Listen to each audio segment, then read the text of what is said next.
Hello, good morning and welcome everyone. स्वागत है आप सभी का हमारी सी इंटरमीडिएट की इस नई फ्रेश बैच में of paper one advanced accounting, the most scoring paper of your C intermediate subject. And क्यों ना हो, क्योंकि आप यहाँ पढ़ने वाले हैं अकाउंटिंग, जो आपके नाम में जुड़ने वाला है कुछ ही सालों बाद when you become a chartered accountant.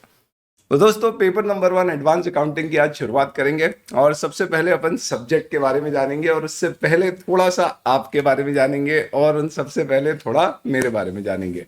तो चार्ट में सबसे पहले आप लोग बताइए कहाँ से हैं आप लोग और कब है आपका अटेम्प्ट ड्यू, और सबसे इंपॉर्टेंट बात, क्या एक्सपेक्टेशन लेकर आप इंटरमीडिएट की आज तैयारी शुरू कर रहे हैं। Are you aiming for a rank? What are you aiming in advance accounts? And what is your ultimate objective of doing your CA course? जब तक आप ये लिखते हैं बैकग्राउंड में मैं मेरी कमेंट्री जारी रखता हूं दोस्तों। तो मैं सीए सार्थक जैन, आपका teacher for advance accounting and auditing and ethics. तो 600 में से 200 मार्क तो आपके मेरे हवाले हो गए। अगर मेरी बैकग्राउंड कुछ आपके साथ शेयर करूं तो आई क्लियर्ड माय सीए इन 2003। तो 1999 was when I cleared my 12th standard और ठीक ठाक मार्क्स आ गए। तो थोड़ा सा ऐसा लगता है पढ़ने वाले बच्चों को कि अब लाइफ में कॉमर्स के स्टूडेंट्स को सीए के अलावा कुछ बचता नहीं। तो मुझे भी इस तरह से सीए में धकेल दिया गया था और मैं आया सीए करने, not really very sure whether I wanted to do it और not initially, but then gradually I started loving the course. Foundation में मोहब्बत थोड़ी कम हुई, इंटर में बढ़ी और फाइनल में तो बेइंतहा हो गई, इतनी कि किसी और से मोहब्बत ही नहीं कर पाए। चलिए, होपफुली घर वाली ना सुन ले। And I could clear all my exams in the first attempt और 2003 में I secured all India 46th rank in my CA final exams. उसके बाद फिर लाइफ में लगा कि थोड़ा एक्सपोजर ले लेते हैं, तो आईटीसी नाम की कंपनी ज्वाइन करी। और ये आईटीसी के बारे में आप लोगों ने सुना होगा, इनफैक्ट आप इसके प्रोडक्ट्स रोजाना यूज करते होगे, जैसे कि Gold Flake, oh sorry Classmate, and a lot of other products you I am sure have heard about it. तो मैंने आईटीसी में दोस्तों ऑलमोस्ट 2.5 years कुछ प्लस काम किया and I was in their internal audit and accounts division. वहाँ पर मुझे बहुत सॉलिड एक्सपोजर मिला अकाउंटिंग स्टैंडर्ड्स का। इनफैक्ट जो मेरे सुपर बॉस थे mister Shekhar Basu, he was one of दस गाइज जो सी इंस्टीट्यूट के लिए अकाउंटिंग स्टैंडर्ड्स फ्रेम करते थे। तो I work very closely with him just to basically understand कि एक अकाउंटिंग के स्टैंडर्ड को बनाने के पीछे कितनी चीज़ें जाती है। कई बार आप देखेंगे कि आपका एक अकाउंटिंग का स्टैंडर्ड हो सकता है 4 पेजेस का हो, पर उसके पीछे 400 पेजेस के बैकग्राउंड मटेरियल होते हैं विच आर नॉट पब्लिसाइज्ड और पब्लिक डोमेन में अवेलेबल नहीं होते, इंडिया में इंटरनेशनली करते। तो आई कुड सी इनफैक्ट उनके साथ काम करने का मौका मिला, तो I could basically learn the thought process behind it. 3 साल वहाँ काम किया, फिर लाइफ में लगा कि कुछ चैरिटेबल करना चाहिए, तो 2006 we started with our journey of teaching. और ये चैरिटेबल कार्य हमने शुरू किया फास्ट के नाम से, जो एक एक्रोनिम है फर्स्ट अटेम्प्ट सक्सेस ट्यूटोरियल्स का। उम्मीद करते हैं आप लोग भी सब फर्स्ट अटेम्प्ट में सक्सेस ही नहीं ऊंचाइयां प्राप्त करेंगे। And after that I started teaching since 2006 और तब से लेके आज तक सिर्फ एक ही काम सीखने की कोशिश कर रहा हूँ और वो है पढ़ाना। I take intermediate level simple accounts and audit and CA final level account, जहाँ पे फाइनेंशियल रिपोर्टिंग कहते हैं उधर, एंड ऑडिट। तो ये सब्जेक्ट्स है, तो अभी से अपनी ग्रिप बनेगी और सीधे फाइनल जैसे ही आपका क्लियर होगा उसके बाद आपको प्लेस करा के बाहर निकलेंगे। So we also have a sister concern where I am a founder, Fast Careers, जिसमें we do placements. It is India's largest company for placing chartered accountants. और पिछले अटेम्प्ट में all India highest package CA institute के जो campus से गया था, that was 29 lakh, और फास्ट करियर्स की तरफ से जो हाईएस्ट ऑल इंडिया पैकेज गया था दैट वाज 35 लाख। तो एनी वेज वो हमारा डेफिनेट एम है कि हमें वहां पहुंचना है, बट वो लंबी दूर की जर्नी है। अभी अपन आज की बात करते हैं। अचीवमेंट्स क्या है सर आपके, थोड़ा सा ये भी बताइए। तो हमारे कोई अचीवमेंट्स नहीं है दोस्तों, क्योंकि आपके अचीवमेंट्स हमारे अचीवमेंट्स बनते हैं। तो अगर आप बात करेंगे अभी रीसेंट एग्जाम्स जो आपकी क्लियर हुई, उसमें one of our student secured 88 marks in audit, 91 marks in advance accounts. That is the achievement in the new course. Old course की बात करें तो one of our students have secured 100 out of 100। Amitesh, Indore से ही है, Amitesh Jain, he secured 100 out of 100 marks in accounts. तो ये achievement है दोस्तों, और उम्मीद करता हूँ कि इस बार क्लास में वैसे कोई लोग मौजूद होंगे और ऐसी तत्परता के साथ करेंगे कि हम 100 में से 100 लेके आ पाएंगे, क्योंकि कोई एक स्टूडेंट ला चुका है तो ये एक प्रूफ है कि एक्चुअल में आ सकते हैं। इस बैकग्राउंड के साथ अब आते हैं दोस्तों सब्जेक्ट के बारे में बात करते हैं। एडवांस अकाउंटिंग का सब्जेक्ट ओल्ड कोर्स और न्यू कोर्स में सब्सटैंशियली चेंज हो गया। इनफैक्ट मई 2024 से जो आपकी इंस्टीट्यूट की नई स्कीम लागू हुई, अपन बात करते हैं अब सब्जेक्ट के बारे में। चलिए, तब तक चैट्स में I could see students have started sharing. हमारे इंदौर शहर से भी लोग मौजूद है, बहुत बढ़िया। तो अगर मैं सिलेबस की आपको बात करूं, आईसीआई के मॉड्यूल में तो इंस्टीट्यूट आपको 3 मॉड्यूल में एडवांस अकाउंट्स का पूरा कंटेंट देता है, और इन 3 मॉड्यूल्स में अगर आप देखेंगे तो इन टोटल आपके 15 चैप्टर्स है, और इन 15 चैप्टर्स में अगर आप देखेंगे तो चैप्टर नंबर 1 to 9 सब अकाउंटिंग स्टैंडर्ड और अकाउंटिंग स्टैंडर्ड के प्रीफेस, इंट्रोडक्शन, फ्रेमवर्क के ऊपर बेस्ड है। This is all as based chapter. In fact ये अकाउंटिंग स्टैंडर्ड्स ही हैं मोस्टली, प्लस उससे रिलेटेड उसका फ्रेमवर्क, प्रीफेस, थ्योरी। यहां से जो शुरू होता है इसे आप कह सकते हो कि ये आपके, सिर्फ कहने के लिए अपन कहते हैं, ये आपके मेजर टॉपिक्स हैं। यानी 1 to 9 में आप जो पढ़ेंगे वो इंडिविजुअल अकाउंटिंग स्टैंडर्ड होंगे। अरे अपन थोड़े ना हेलो हेलो तो भाई अपन तो फाउंडेशन क्लियर करके आए या डायरेक्ट एंट्री रूट से आए, कैसे भी मोड से अगर आप आए, तो आपको अकाउंटिंग स्टैंडर्ड के बारे में आपने सुना होगा कि भारत में आज की तारीख में 29 नंबर्ड 1 to 29 अकाउंटिंग स्टैंडर्ड्स होते हैं, बीच में से कुछ डिलीट भी हो गए। इंडेस अलग होते हैं जो आपके यहाँ पे करिकुलम में कुछ भी नहीं, एक छोटा सा इंट्रोडक्शन छोड़ दे, वो सब आप सीए फाइनल में पढ़ोगे। तो इंस्टीट्यूट ने एकदम सिंपल कर दिया भाई कि अकाउंटिंग स्टैंडर्ड इंटर में पढ़ा दो, इंडेस फाइनल में पढ़ा दो, फिनिश। अकाउंटिंग स्टैंडर्ड के जो शुरू के आपके 9 चैप्टर्स है दोस्तों, इनमें आप इंडिविजुअल अकाउंटिंग स्टैंडर्ड पढ़ेंगे, AS1, AS2, AS3, AS4, 5, इस तरह से। ये सब अपने आप में कंपेरेटिवली कुछ बहुत छोटे, कुछ एवरेज, कुछ लेंदी साइज के होते हैं। बट यहाँ पर you will only study that particular standard. But जैसे फॉर एग्जाम्पल आप चैप्टर्स पढ़ते थे, let's say 11th 12th commerce level पे, you would have studied chapters like partnership या शेयर्स, कंपनी अकाउंट्स। ये जो आपके चैप्टर्स होते हैं जो अपने आप में बहुत सारी चीजें आपको वो पर्टिकुलर मैटर, तो पार्टनरशिप से रिलेटेड पूरी अकाउंटिंग कैसी होती है वो बताते हैं। इस तरह के चैप्टर 10 से शुरू होते हैं। चैप्टर 10 to 15 तक हमें ये मेजर तरह के टॉपिक्स पढ़ना है। अब मैं आपको थोड़ा सा आपके एग्जाम के कवरेज सिलेबस के बारे में बता देता हूं। How the institute has designed your curriculum now, and it is a brilliant, beautiful way the institute has designed the new course. आपको एक फ्रेश सेपरेट कॉपी रखना है एडवांस अकाउंटिंग के लिए, जिसमें आपको ये सारी चीज़ें नोट करना है। जो भी मैं यहाँ पर लिख रहा हूँ वो सब आपको मिल जाएगा। कैसे, मैं आपको सब कुछ बताऊंगा अभी। तो first 30 minutes almost we are going to discuss about everything about the subject and a little bit about the batch. This is very important on day 1, ताकि आपको एक कॉन्टेक्स्ट समझ में आ जाए कि मैं क्या पढ़ने वाला हूँ, मुझे एक सैटेलाइट व्यू मिल जाए, यूँ समझ लीजिए, कि हमारे पूरे सिलेबस का।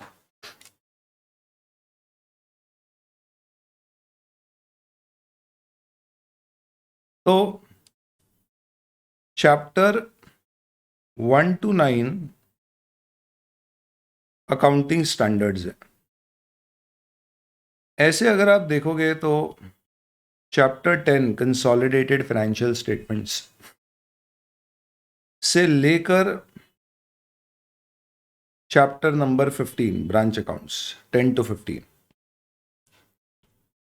इनमें we have to study topics like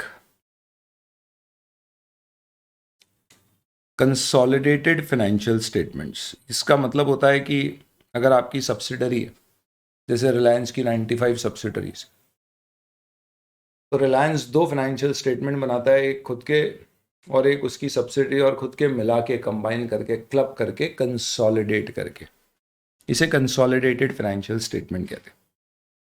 मज़े की बात यह है कि ये कंसोलिडेटेड फाइनेंशियल स्टेटमेंट भी बनते अकाउंटिंग स्टैंडर्ड्स के अनुसार ही है। तो आप एक चीज़ समझिए, कोई भी चीज़ होती है अगर, तो जैसे आपने फाउंडेशन लेवल पर लॉ पढ़ा है, तो कोई कॉन्ट्रैक्ट के नियम अगर आपको गवर्न करना है तो कैसे गवर्न होते हैं? Through the Indian contract act. Partnership के नियम कैसे गवर्न होते हैं? डीड के अनुसार। लेकिन अगर कहीं कोई कंफ्यूजन हो तो किस पे जाएंगे? पार्टनरशिप एक्ट पे।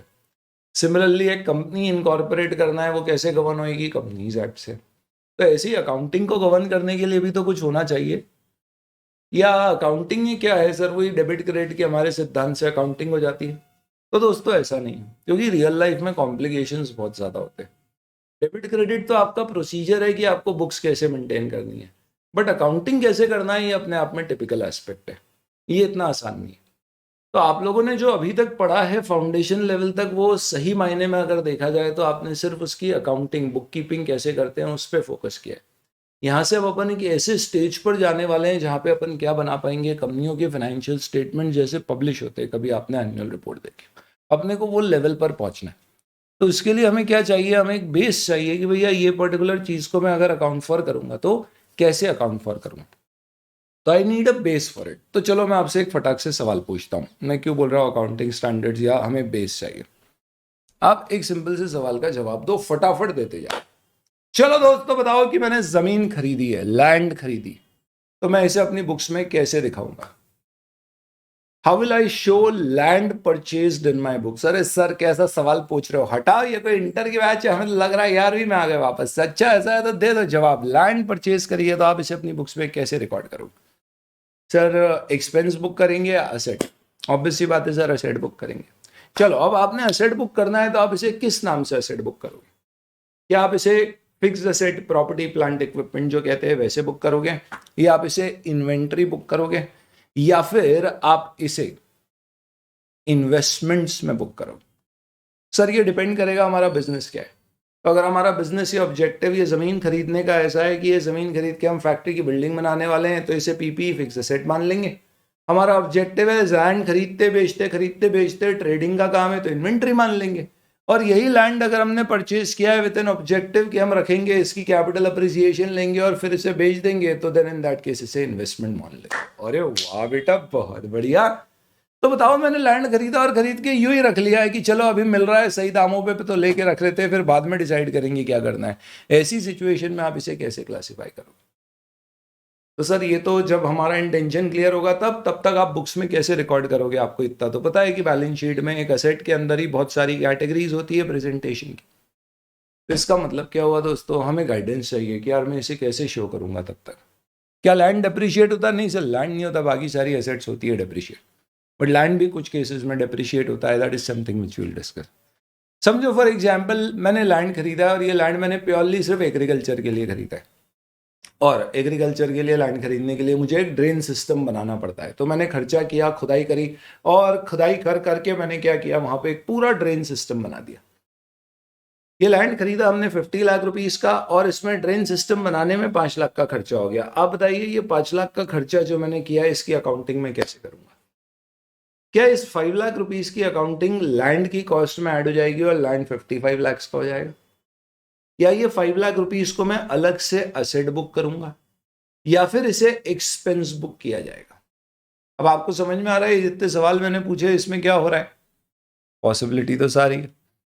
एक्सपेंस बुक कर सकते हैं सर, क्यों? क्योंकि ये तो खर्चा हुआ है। नहीं सर, पर इससे हमने लैंड को रेडी फॉर एग्रीकल्चर पर्पस किया है, तो इसे कैपिटलाइज करेंगे। बट सर ये जो हमने खर्चा किया है ये तो परमानेंट होगा नहीं है, जो ड्रेन बनाई है फिर मिट्टी भर जाएगी, तो हो सकता है हर 3 4 5 साल में वापस बनाना पड़े। तो ये बहुत छोटे से एग्जाम्पल्स है दोस्तों, और ऐसे ढेर सारे।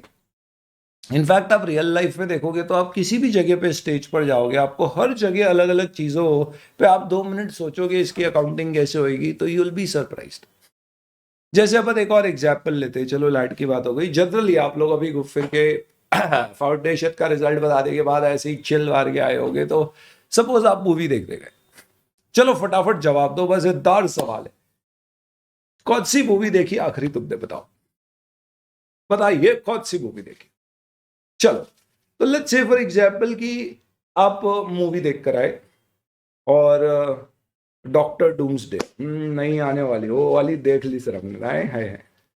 तो मूवी के लिए एक बात बताइए, आपने सपोज तो भैया देखा हमने मार्वल में वापस से आ रहे हैं अपने आयरन मैन भाई अब विलन बन के, तो ये पर्टिकुलर केस में रॉबर्ट डाउनी जूनियर जो आयरन मैन का किरदार निभाते थे और अब वो क्या बन गए हैं, डूम्सडे, डॉक्टर डूम्सडे, उनको साइन किया वापस से मार्वल ने और बोला कि भैया अगली मूवी में हम आपको लेके आ रहे हैं। मूवी तो अपन सब देखने जाते ही। मेरा सबसे पहला सवाल यह है कि उनको साइन करने के बाद उनको पेमेंट किया गया, let's say for example $1 million का, और उन्हें कहा गया कि ये 50% है और बाकी 50% पूरी मूवी बनने के बाद आपको पे करेंगे। बताओ इसकी अकाउंटिंग प्रोड्यूसर मार्वल सिनेमा कैसे करेगा, बताइए। हेलो, एक्सपेंस या सेट।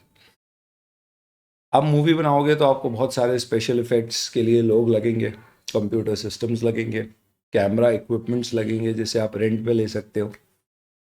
ये सारा जो प्रोडक्शन का खर्चा हो रहा है, इस सब को आप क्या बुक करोगे? क्या ये सब एक्सपेंस हो? 2 मिनट के लिए सोचो कि अगर आप इन सबको एक्सपेंस बुक कर रहे हो तो एक मूवी बनने में 2 से 4 साल लगते हैं, तब तक सिर्फ खर्चे बुक होंगे। और आप ये समझ लीजिए कि उसकी मेजर इनकम कब रियलाइज हो जाएगी? इन 2 to 4 weeks after the movie is published. जो आपने बेसिक सिद्धांत पढ़ रखे अकाउंटिंग के, मैचिंग प्रिंसिपल के, आपको लगता है उसके हिसाब से ये अकाउंटिंग सही हो रही है? कि आप खर्चा बुक कर रहे हैं 2 से 4 साल तक सिर्फ loss loss loss loss loss, क्योंकि एक्सपेंस है, इनकम तो ही नहीं है उस मूवी से। और इनकम कब आएगी? रिलीज होने के बाद, और नॉर्मली 2 to 4 weeks में आपकी मेजोरिटी इनकम आ जाती है। तो ये कैसी अकाउंटिंग होती है? क्या मैं इसे कैपिटलाइज कर सकता हूँ? ये रेवेन्यू नेचर के खर्चे हैं। तो दोस्तों, ये सारे एग्जाम्पल सुन के आपको क्या लग रहा है? मैं कोई आपके साथ एक्स्ट्रॉर्डिनरी डिस्कशन नहीं कर रहा हूँ, रियल लाइफ की चीज़ें आपके से पूछ रहा हूँ। इन सब का अल्टीमेट पर्पस क्या है, मतलब क्या है? आपको ये समझना है कि अभी तक हम जो करते आए, हम ये समझते आए हैं कि यार अकाउंटिंग में डेबिट क्रेडिट क्या होगा, बैलेंसेस क्या होंगे, और थोड़ा बहुत in terms of presentation accounts, कुछ टाइप ऑफ एंटिटीज के एनपीओ हो गया या पार्टनरशिप या इस तरह की एंटिटीज के कैसे बनते हैं। लेकिन अब इंटरमीडिएट लेवल पर आपको किस स्टेज पे लाना है? आपको एक ऐसे स्टेज पे इंस्टीट्यूट लाना चाहता है कि रियल लाइफ वर्ल्ड में किसी भी तरह की चीज की अगर अकाउंटिंग हो रही है तो कैसे होगी, इतना आप बता पाए। तो ऑल प्रैक्टिकल थिंग्स आपसे कोई भी पूछे कि इसकी अकाउंटिंग बताओ तो आप बताओ पाओ। So that means we have to now go beyond the logics of debit credit. We have to understand whether it is an asset और an expense. We have to understand how will this be presented in the balance sheet. किस नाम का asset दिखाया जाएगा, ये भी एक मेरे लिए बहुत बड़ा मैटर है। तो इसी के लिए दोस्तों क्या किया गया है, चैप्टर नंबर 11 बनाया गया। Chapter number 11 is basically financial statement of companies. Companies act में फाइनेंशियल स्टेटमेंट का एक स्पेसिफाइड फॉर्मेट है जो फॉलो करना पड़ता है।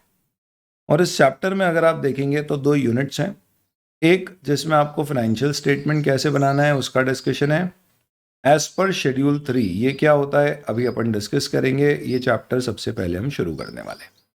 कैश फ्लो स्टेटमेंट आप लोगों ने श्योरली सुना होगा। यह एज पर अकाउंटिंग स्टैंडर्ड बनाया जाता है AS3। और यहाँ पे आपके सिलेबस में फाइनेंशियल स्टेटमेंट शेड्यूल 3 के साथ डिविडेंड्स का भी डिस्कशन है। ये दोनों ही कंपनीज एक्ट के अनुसार है। और ये चैप्टर नंबर 11 में आप क्या डिस्कस करने वाले हो? In this chapter you will actually get to know all these things. तो मैं आपके लिए आज एक फॉर्मेट लेकर आया हूँ, अपन डिस्कस करेंगे, आपकी बुक में है।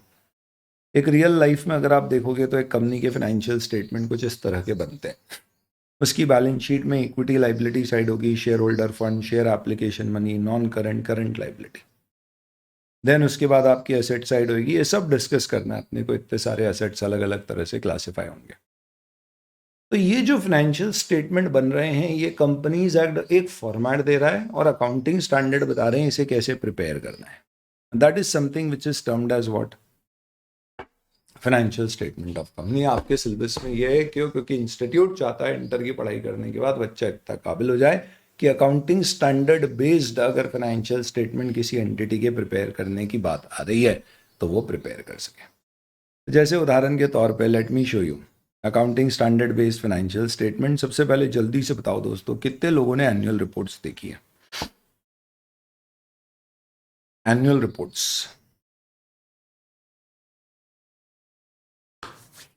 ये मैंने आपके सामने जो ओपन किया है, this is basically one of the annual reports. ये किसकी एनुअल रिपोर्ट है?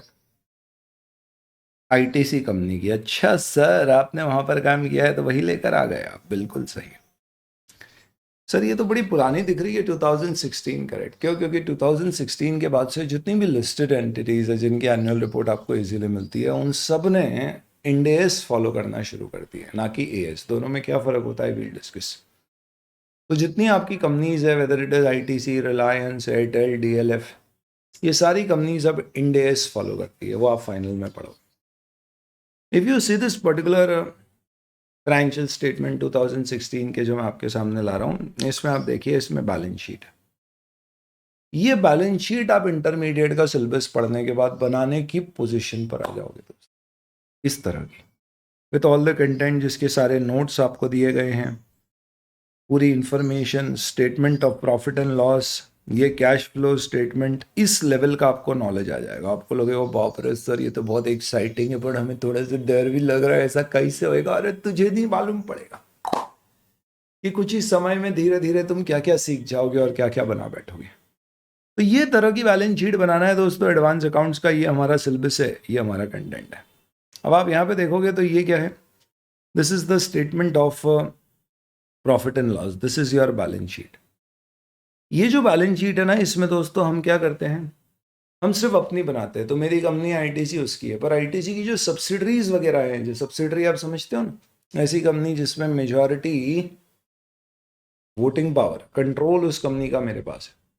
जैसे मुंबई इंडियंस किसकी कंपनी है, जल्दी से बताओ, चार्ट में लिख सकते हो आप लोग। मुंबई इंडियंस एक सेपरेट कंपनी है जिसका नाम है इंडिया विन स्पोर्ट्स लिमिटेड। ये मुंबई इंडियंस किसकी कंपनी है? रिलायंस की। तो it is a subsidiary of Reliance. In fact Reliance की एक सब्सिडरी है रिलायंस इन्वेस्टमेंट्स एंड होल्डिंग्स, और उसकी सब्सिडरी है मुंबई इंडियंस, इस कंपनी का नाम है इंडिया विन स्पोर्ट्स लिमिटेड।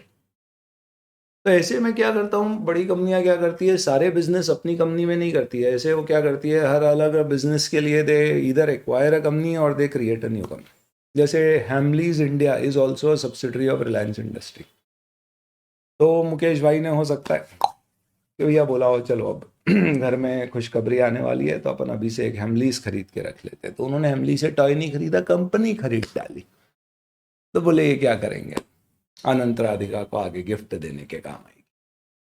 तो दे हैव एक्वायर्ड लेट्स से 80% shares of that particular company, now they are controlling it. तो वो उनकी सब्सिडरी है। तो उसके साथ जो कंबाइन करके फाइनेंशियल स्टेटमेंट बनाते हैं ना दोस्तों, उसको बोलते हैं कंसोलिडेटेड फाइनेंशियल स्टेटमेंट। तो कंपनी की अगर सब्सिडरी या जॉइंट वेंचर या एसोसिएट होती है तो उसे दोनों बनाना पड़ते हैं, एक स्टैंडअलोन कहलाते और एक कंसोलिडेटेड कहलाते।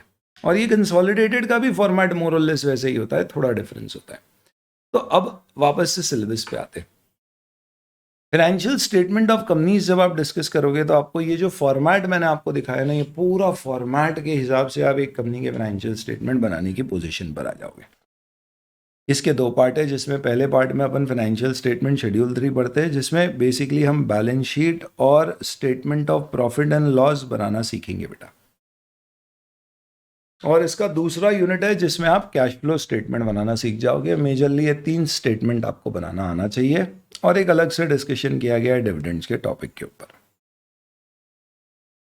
यहां पर ये हो गया आपका chapter number 11, financial statement of companies. ये मेजर टॉपिक है, यानी कि इनको पढ़ने में थोड़ा सा टाइम ज्यादा लगने वाला है। फिर चैप्टर 12 अपने आप में एक बहुत ही स्पेसिफाइड अकाउंटिंग है कि कोई कंपनी अपने शेयर्स को बायबैक करना चाहती है तो कैसे करेगी। ये छोटा सा चैप्टर है और स्कोरिंग है, यूँ समझ लो मुफ्त के मार्क्स है, ज़्यादा कुछ इसमें मेहनत करना नहीं है और क्वेश्चन एग्जाम में आ जाता है। बायबैक ऑफ शेयर्स, ये एज पर कंपनीज एक्ट होता है, ना कि एज पर अकाउंटिंग स्टैंडर्ड। इस पर कोई अकाउंटिंग स्टैंडर्ड नहीं लगता है। फिर आपके 2 चैप्टर है जो अमालगमेशन और इंटरनल रिकंस्ट्रक्शन या रिकंस्ट्रक्शन की बात करते हैं। अमालगमेशन यानी 2 कंपनियां एक वो मिलके एक हो जाती। आपने सुना होगा जोमेटो ने ब्लिंकिट को एक्वायर कर लिया, तो इसकी अकाउंटिंग स्पेशल होती है थोड़ी सी, that is something which will discuss in amalgamation. कई बार दो कंपनियां मर्ज होके एक नई कंपनी बन जाती है, ये सब अपन वहां पे डिस्कस करेंगे। और रीस्ट्रक्चरिंग या रिकंस्ट्रक्शन का मतलब क्या होता है? एग्जिस्टिंग कंपनी ने ही अपने आप को रिस्ट्रक्चर कर दिया, रीशेप कर दिया, रिवाइज कर दिया। कोई रिस्ट्रक्चर क्यों करता है कंपनी को? नाम बदल लिया भैया, क्योंकि हमें लग रहा था कि यार अभी एग्जिस्टिंग कंपनी में माहौल बन नहीं रहा है, तो चीज़ें कुछ बदलने की ज़रूरत है, तो रिकंस्ट्रक्शन में चले गए। बायजूस की हालत खराब, उसने रिकंस्ट्रक्शन का एक प्लान दिया और उसके बेसिस पे उसने क्या किया, अपनी कंपनी को रिस्ट्रक्चर करके, थोड़ा सा रीशेप करके, फाइनेंशियल रिस्ट्रक्चरिंग करके नया बना दिया। तो ये दो चैप्टर्स अपने 13 और 14 आपस में इंटरकनेक्टेड हैं टू सम एक्सटेंट। यहाँ पर अकाउंटिंग स्टैंडर्ड 14 लगता है, रिकंस्ट्रक्शन पे कोई अकाउंटिंग स्टैंडर्ड नहीं है। और चैप्टर 15 आपका ब्रांच अकाउंटिंग है। Branch accounting is again not based on any accounting standard, हालांकि इसमें एक AS 11 फॉरेन ब्रांच पे काम आता है, फॉरेन एक्सचेंज फ्लक्चुएशन का, बट वो अपन AS में डिस्कस करेंगे। Other than that accounting standard आपके सिलेबस में AS 1 to 29 सारे हैं, बट इस AS 1 to 29 में हम यहाँ पे क्या करने वाले हैं? We are not going to discuss AS 3 here, क्योंकि उसे हम कवर करने वाले हैं कहाँ पे? चैप्टर नंबर 11 पार्ट B में। सिमिलरली AS 21, 23 और 27 यहाँ पर कवर नहीं करेंगे, उसे हम कवर कर लेंगे चैप्टर नंबर 10 में, और इसे हम कवर करेंगे चैप्टर 13 में। तो टोटल 1 to 29 अकाउंटिंग स्टैंडर्ड में से आप ये बोल सकते हो कि ये 5 अकाउंटिंग स्टैंडर्ड हम AS वाले पार्ट में कवर करने की बजाय रिस्पेक्टिव चैप्टर्स के साथ कवर करेंगे, बचे हुए अकाउंटिंग स्टैंडर्ड में कवर करेंगे।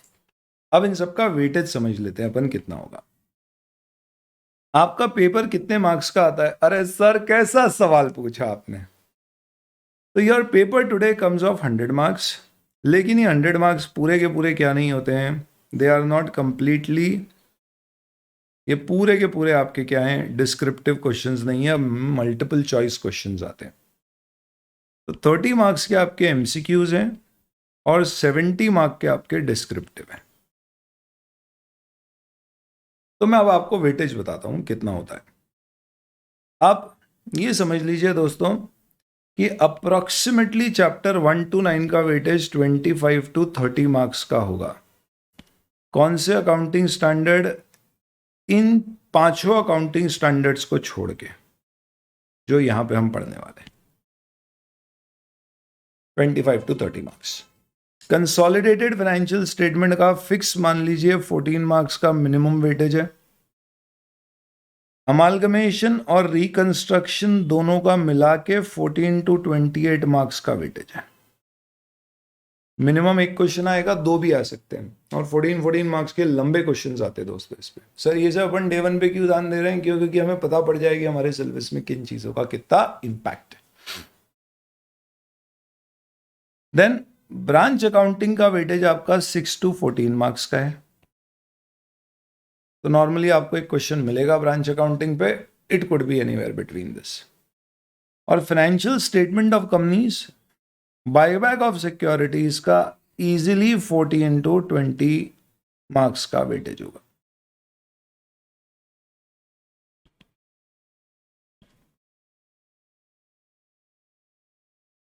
इसका मतलब क्या हुआ?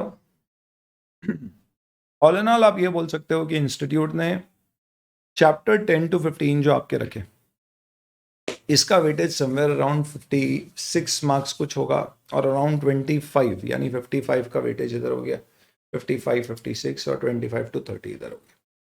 अगर आप इन सबका सम टोटल करेंगे तो it will come to 80 to 85 marks, जबकि डिस्क्रिप्टिव तो हमारा सिर्फ कितने मार्क्स का है? 70 मार्क्स का। इसका मतलब एक ऑप्शनल क्वेश्चन आता है। अब आपको मैं एक पेपर पैटर्न समझाता हूं। एक रियल लाइफ पेपर देख लेते हैं अपन, आ जाओ।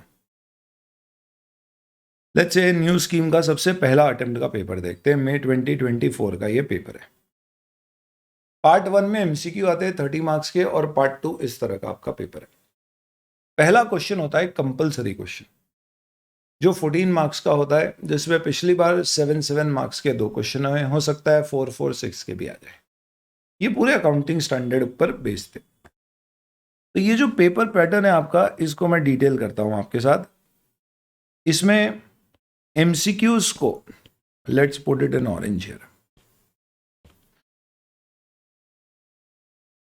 एमसीक्यूज इंस्टीट्यूट ने लास्ट अटेम्प्ट तक आउट नहीं किए थे, बच्चों को ले जाने नहीं दिए, तो सिर्फ बच्चे मेमोरी के साथ बताते हैं कि एमसीक्यूज कौन से टॉपिक्स या चैप्टर्स पे आए थे। अदरवाइज एमसीक्यूज मार्केट में ऐसा अवेलेबल नहीं है, बट अब स्टूडेंट ने कहा है कि अब आगे से हम क्या करेंगे, एमसीक्यूज भी दे देंगे स्टूडेंट्स को, क्वेश्चन पेपर एमसीक्यू का भी दे देंगे। अभी अपन डिस्क्रिप्टिव की बात करते हैं जो 70 मार्क्स का है। बहुत ही सिंपल है दोस्तों। क्वेश्चन नंबर 1 14 मार्क्स का कंपलसरी होता है। Question number 2 to question number 6 सारे क्वेश्चन 14 मार्क्स के होते हैं, जिसमें आप टोटल कितने क्वेश्चन हो गए 2 to 6 में 5, आपको उनमें से कोई भी 4 क्वेश्चन अटेम्प्ट करना होता है। तो 1 + 4 5 क्वेश्चन ऑफ 14 मार्क्स 70 मार्क्स। तो क्योंकि यहाँ पे एक क्वेश्चन ऑप्शन में आता है, इस पर्टिकुलर रीजन से आपका जो टोटल पेपर होता है वो 84 मार्क्स का हो जाता है। तो you have to basically in 84 marks paper you have to attempt 70 marks paper. एक क्वेश्चन आप 14 मार्क्स का छोड़ सकते हो। क्वेश्चंस कैसे होते हैं, तो या तो क्वेश्चन एक सिंगल पार्ट का क्वेश्चन होगा 14 मार्क का, या उसमें 2 पार्ट आ सकते हैं 7 मार्क के, या ऐसा भी हो सकता है कि उसमें 3 पार्ट हो। नॉर्मली फिर वो ऐसे होते हैं 4 मार्क का एक क्वेश्चन, 4 मार्क का एक क्वेश्चन एंड 6 मार्क का एक क्वेश्चन। तो ऐसा कोई भी फ्रेमवर्क हो सकता है एक पर्टिकुलर क्वेश्चन में। नॉर्मली जो पहला क्वेश्चन आता है ना दोस्त, ये क्वेश्चन आता है अकाउंटिंग स्टैंडर्ड के ऊपर बेस्ड, और ये जो क्वेश्चंस है ये फ्रॉम ऑल चैप्टर्स आते हैं। ऐसा कोई फिक्स नहीं है, बट यूजुअली ये पैटर्न फॉलो होता है। ओल्ड कोर्स में भी, सिलेबस में भी यही होता था, कंपलसरी क्वेश्चन एएस बेस्ड में से आता था। एमसीक्यूज जो मेमोरी बेस्ड स्टूडेंट्स ने शेयर किए, एमसीक्यूज 2 तरह के आते हैं, एक को कहते हैं इंटीग्रेटेड केस स्टडी और एक को कहते हैं individual MCQs. Integrated case study जो आप बचपन में रीडिंग कॉम्प्रिहेंशन के क्वेश्चन करते थे इंग्लिश के पेपर में, जिसपे सबसे कम मार्क्स आते, कि आपको एक पैसेज दिया जाता है और उसके बेसिस पे आंसर बेस्ड ऑन पैकेज। यहाँ पे एक रियल लाइफ केस दिया जाएगा, जैसे एक मूवी की अकाउंटिंग के बारे में बहुत सारी बातें बोल दी और नीचे फिर पूछते जाएंगे बताओ ये खर्चे को कैसे अकाउंट करेंगे, ये कैसे करेंगे। इंटीग्रेटेड केस स्टडी जो आती है दोस्तों, ये आपकी अकाउंटिंग स्टैंडर्ड, कंसोलिडेशन, बायबैक, इनमें से किसी भी चैप्टर में से आ सकती है। फाइनेंशियल स्टेटमेंट ऑफ कंपनीज किसी में भी से आ सकती है। और इंडिविजुअल मोस्टली एएस बेस्ड होते हैं,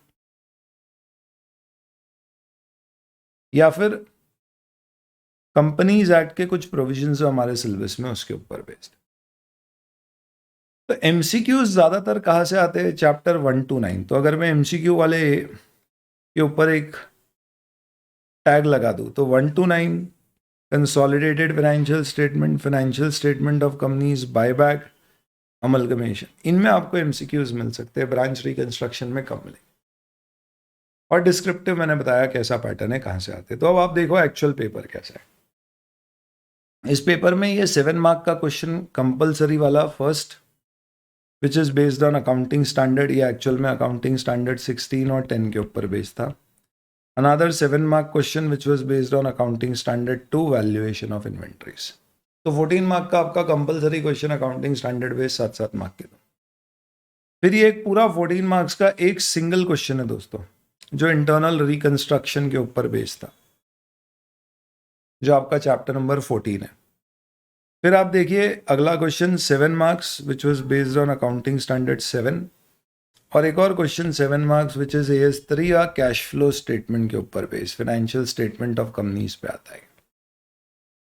आप देख रहे हो ये जब मल्टीपल क्वेश्चन आते हैं तो ऐसा नहीं है एक ही चैप्टर में से आते हैं, मल्टीपल चैप्टर्स में से आते हैं। तो ये मत सोचना कि मैं एक आध चैप्टर छोड़ भी दूंगा तो काम चल जाएगा।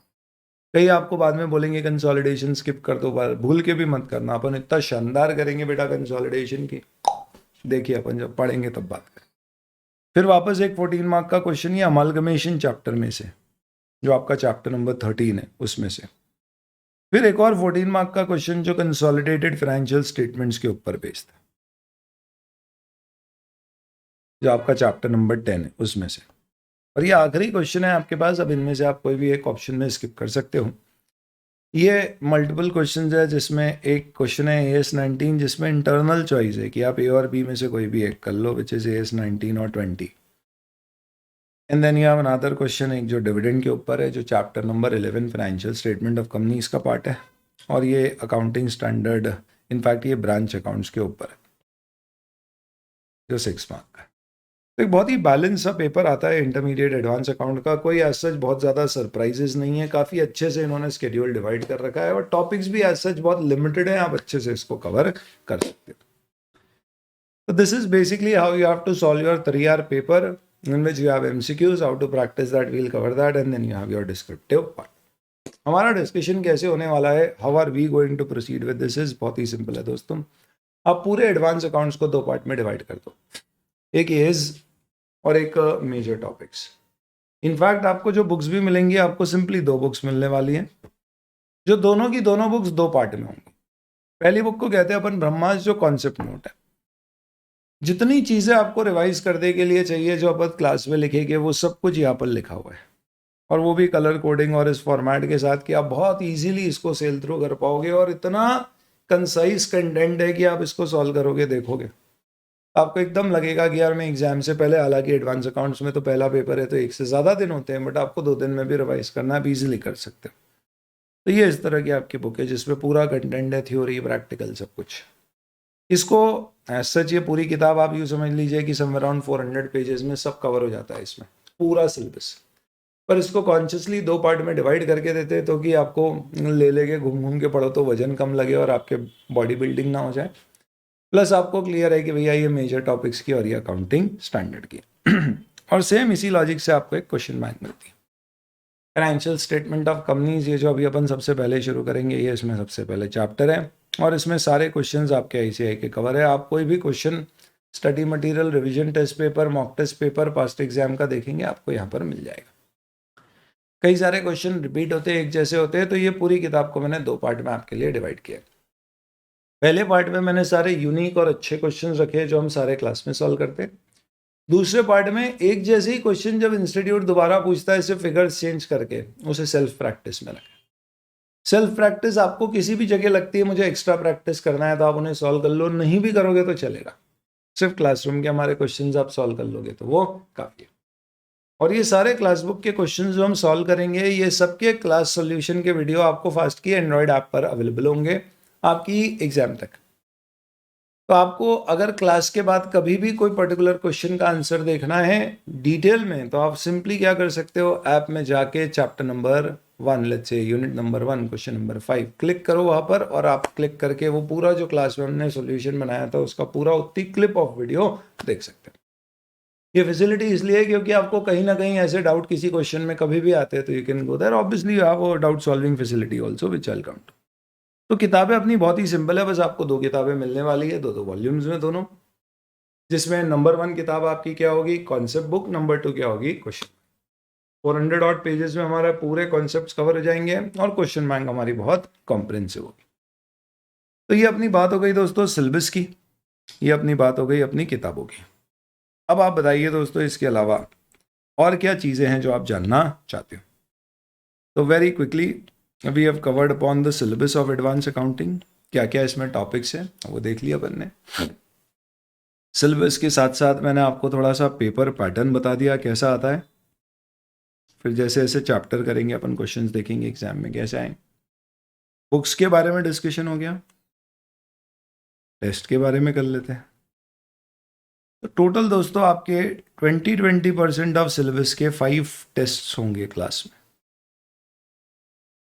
उसका शेड्यूल मोरलेस कैसा रहेगा, तो आपका जो पहला टेस्ट होगा उसमें चैप्टर नंबर 10 और 11 कवर होगा।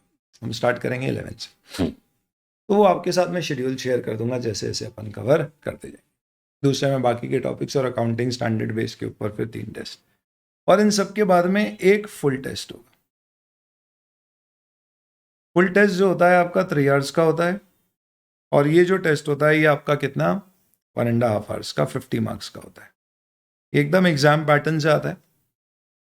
एमसीक्यूज और डिस्क्रिप्टिव सब कुछ कैसे देना है, क्या देना है, सब डिटेल में शेयर कर दूंगा।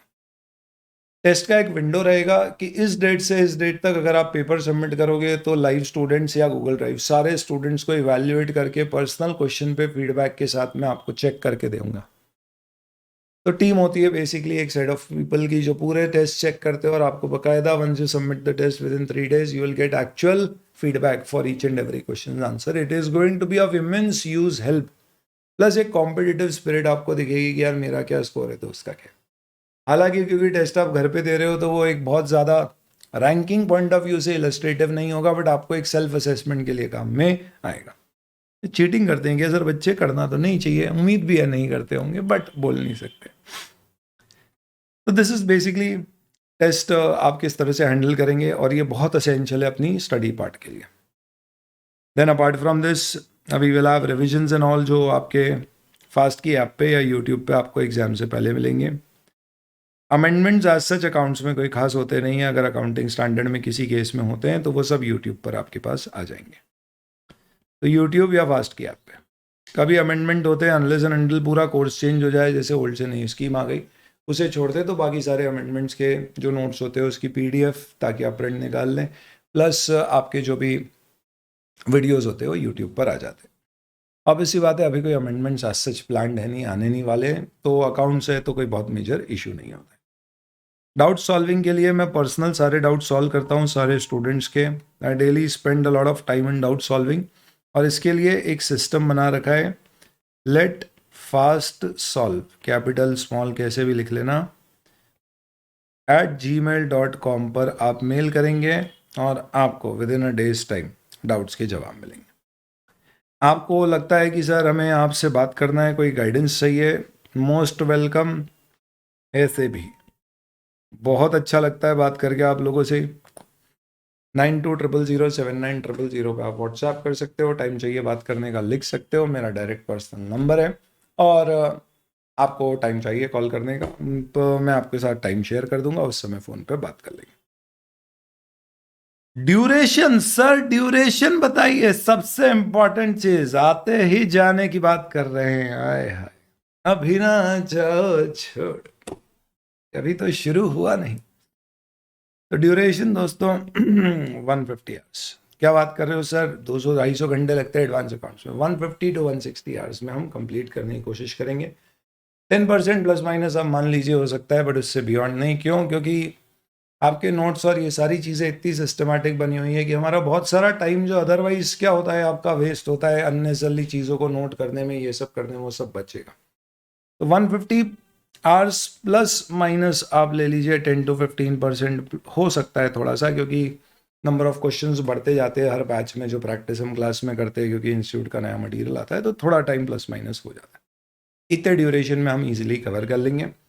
आपकी क्लासेस कैसी रहेंगी? तो अभी we are having it for 1.5 hours, और फिर इसको आगे बढ़ा के 2 घंटे डेली करेंगे।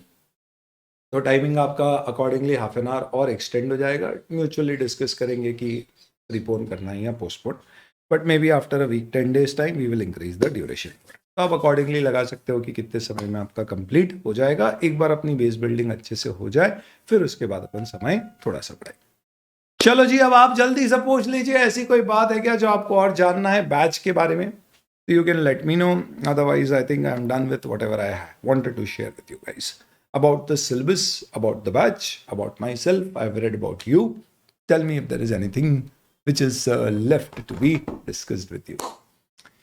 चलिए, तो हमारा एक अच्छा 40-45 मिनट्स का डिस्कशन हो गया ये सारी चीज़ों के ऊपर। I think this is useful. ये सारा कंटेंट आपके साथ शेयर हो जाएगा। कहाँ पर शेयर होगा सर?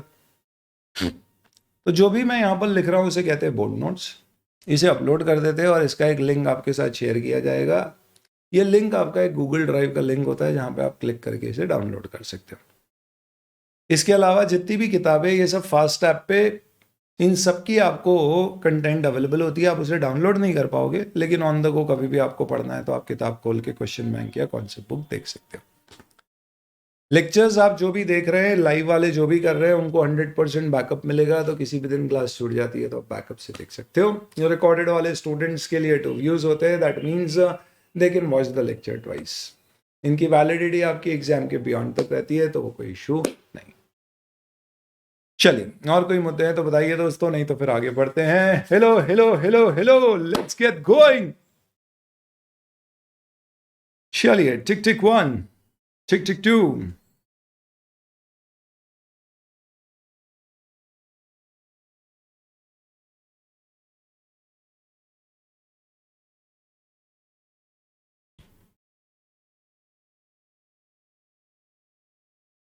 सर आईसीआई का स्टडी मटेरियल 100% कवर हो जाएगा, बिल्कुल।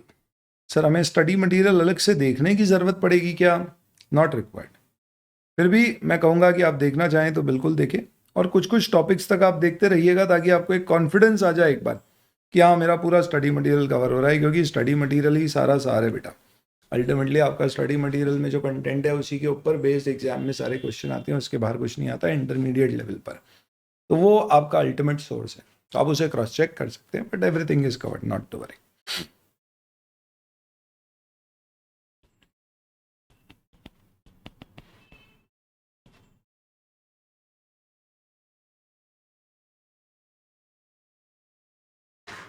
चलिए जी, कोई भी डाउट है तो बताएं, और नहीं है तो एक बार कह दीजिए नो डाउट सर, फिर अपन आगे बढ़ेंगे। नो क्वेश्चंस, डाउट तो अभी कहाँ आएंगे, अभी तो कुछ पढ़ा ही नहीं है doubt choice. Hello hello hello. चलो यार सर, आज तो एक पहला दिन है, सुबह सुबह आपने उठा दिया। अभी तो मढ़ाई ले रहे हैं, अभी तो उठे ही नहीं है, घर वाले भी सो रहे हैं, तो हमारा क्या है। नहीं, इंटर के बच्चों को आपने उठा दिया 7:30 बजे, इतनी जल्दी कौन उठता है। तो बढ़िया बेटा, एक आपकी शेड्यूल आपको यूँ समझ लीजिए मैक्सिमम एक वीक का इशू आएगा, सुबह उठने में आ रहा है। फिर उसके बाद आप एक बात ये देख लेना कि बैच खत्म होने के बाद आप सबसे पहली चीज़ जो बोलने वाले हैं वो ये कि इस साल का सबसे सही डिसीजन अगर कोई लिया हमने तो हाय हाय, सुबह सुबह जो एडवांस अकाउंट्स हमने लिया, क्योंकि आपका इतना सही प्रोडक्टिव टाइम होता है ये, और आपका बॉडी क्लॉक टाइम सब इतना बढ़िया सेट हो जाएगा इस क्लास के उसमें। 7:30 घर पे आप बैठ रहे हैं, और ऑब्वियसली बात है आपको तैयार होके बैठना है, तो you have to get up by 6:45, get yourself ready, 7:25 be on your desk and let's rock.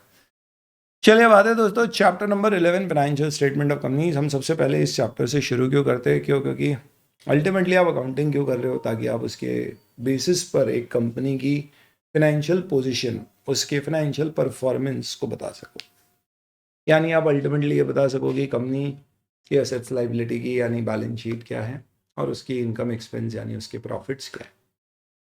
तो what is the end, ultimately आपका एंड गोल क्या है? सीए बनना है at least for the time being. तो अकाउंटिंग का भी एंड गोल क्या है? फाइनेंशियल स्टेटमेंट बनाना। तो अपन क्या करेंगे, पहले देखते हैं फाइनेंशियल स्टेटमेंट जो बनते हैं वो कैसे बनते हैं, और वहीं से बहुत सारी चीज़ें फिर अपने को समझने में आना शुरू हो जाएंगी। पर यहाँ पे हम फाइनेंशियल स्टेटमेंट एक पार्टनरशिप फर्म के नहीं बना रहे, हम फाइनेंशियल स्टेटमेंट यहाँ पर सिर्फ और सिर्फ कंपनीज के बनाएंगे। तो कंपनीज का मतलब जो कंपनीज एक्ट 2013 या पहले की कंपनीज एक्ट के अंतर्गत रजिस्टर्ड कंपनी है, उनके फाइनेंशियल स्टेटमेंट्स जो बनते हैं, हम सिर्फ उसके बारे में बात करें। अकाउंटिंग हर एंटिटी की एक जैसी होती है, अकाउंटिंग वेरी नहीं करती है पर्सन टू पर्सन। दोस्तों एक चीज़ समझिए, अकाउंटिंग कोई भी करेगा एक जैसी होगा। आप समझ लीजिए अंग्रेजी भाषा मोरलेस एक जैसी होगी, आप भारत में बोलेंगे, भारत के बाहर बोलेंगे, थोड़ी एक्सेंट और इन सब में फ़र्क पड़ सकता है। सिमिलरली अकाउंटिंग हर कंट्री में एक जैसी होती है, थोड़ा बहुत कंट्री टू कंट्री रूल्स का वेरिएशन हो सकता है, नॉमेनक्लेचर का वेरिएशन हो सकता है। जैसे हम भारत में statement of profit and loss बोलते हैं, तो वहीं पर इंटरनेशनली उसे statement of profit and loss की बजाय स्टेटमेंट ऑफ कॉम्प्रिहेंसिव इनकम कहा जाता है। तो नॉमेनक्लेचर चेंज हो गया, बट अल्टीमेटली मोरलेस अकाउंटिंग उनकी और हमारी सेम। तो इसी तरह से अकाउंटिंग सबकी मोरलेस सेम होती है, बट कंपनीज के केस में हम कैसे फाइनेंशियल स्टेटमेंट का टाइटल देते हैं, प्रेजेंट करते हैं, वर्टिकल फॉर्मेट में बनाते हैं, वो हो सकता है एक पार्टनरशिप फॉर्म या एक सोसाइटी या कोऑपरेटिव सोसाइटी के लिए अलग। तो दैट इज वाई हम कंपनी का फॉर्मेट यूज कर रहे हैं। क्यों? क्योंकि 90% आप जब काम करेंगे दोस्तों, तो या तो आप जॉब करेंगे तो किसी ना किसी कंपनी के अंदर करेंगे, ना प्रैक्टिस करेंगे तो आपके अल्टीमेटली चाहत होगी कि भैया हमारे पास ऑडिट अकाउंटिंग आए तो बड़ी बड़ी कंपनियों उसकी है। तो 90% of your revenue source is basically going to be doing work of companies. तो यही हमारे लिए क्या है, एक मेजर एरिया ऑफ वर्क है। इसलिए अब आप इंटरमीडिएट और फाइनल में सिर्फ कंपनी से रिलेटेड मेजर डिस्कशन करोगे फाइनेंशियल स्टेटमेंट्स का। अब सबसे पहले अपन फाइनेंशियल स्टेटमेंट ऑफ कंपनीज की बात करते हैं, तो अपन शुरुआत करते हैं दोस्तों फॉर्मेट से। फॉर्मेट का मतलब क्या है कि बैलेंस शीट और पी&एल कैसे दिखती है। Let us start with the balance sheet first. आज अपन जो डिस्कशन कर रहे हैं दोस्तों, ये हमारा चैप्टर नंबर 11 स्टार्ट हो रहा है, बट अपन इसको कोई सीक्वेंस में नहीं ले रहे हैं, बेसिक अंडरस्टैंडिंग डेवलप करने के उद्देश्य से कर रहे हैं। तो फॉर्मेट के लिए मैं आपको सीधे जंप करके फॉर्मेट पर ले जाता हूं।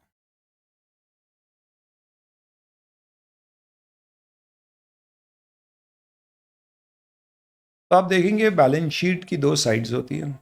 पहले अपन टी फॉर्मेट में बनाते थे, एक तरफ इक्विटी लाइबिलिटी, एक तरफ असेट्स। पार्टनरशिप में आजकल वैसे आज भी वैसी ही बनती है, प्रोप्राइटरशिप की आज भी वैसी ही बनती है। हालांकि वहाँ कोई नियम नहीं है, पर कंपनी में नियम है और वहाँ पे स्ट्रेट कह रखा है कि अब टी फॉर्मेट वाली बैलेंस शीट नहीं बनती, वर्टिकल बनती है, जिसमें सबसे पहले आप इक्विटी और लाइबिलिटीज बताते हैं।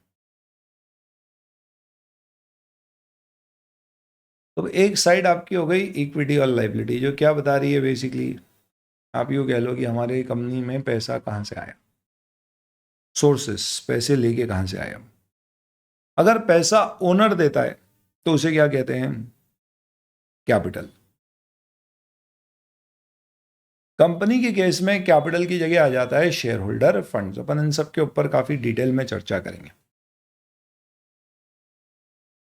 कई बार हम शेयर होल्डर से पैसा लेते हैं पर उन्हें शेयर इशू नहीं करते हैं, तो जब तक वो पैसे के बदले में शेयर नहीं दे रहे हैं तो हम एक share application money pending allotment बनाते हैं। ये सब डिस्कस करेंगे। आप ये कह सकते हो कि ये पार्ट आपका किससे रिलेटेड हो गया, you can say this is relating to capital. वही अगर अपन पैसा बाहर वालों से लेते हैं या बाहर वालों को पैसे देने बाकी है तो उसे हम कहते हैं लाइबिलिटीज। बेसिक समझते हैं। तो ये जो पार्ट है आपका, ये वाला पार्ट हो गया आपका लाइबिलिटीज सेक्शन, जिसके अंदर भी दो हेडिंग है, नॉन करंट लाइबिलिटीज और करंट लाइबिलिटीज। क्या फर्क होता है, कैसे प्रेजेंट करते हैं, कौन सी चीज नॉन करंट में आएगी, करंट में आएगी, वी विल डिस्कस दैट। इन्हें बेसिकली आप कहते हो दोस्तों हेडिंग्स। हर हेडिंग के अंदर में एक एक लाइन में एक एक आइटम को बताते हैं, तो इसके लिए इन्हें कहते हैं लाइन आइटम्स। कुछ लाइन आइटम्स के नीचे फिर और बाइफर्केशन कहते हैं, तो इसको कहते हैं सब लाइन आइटम्स।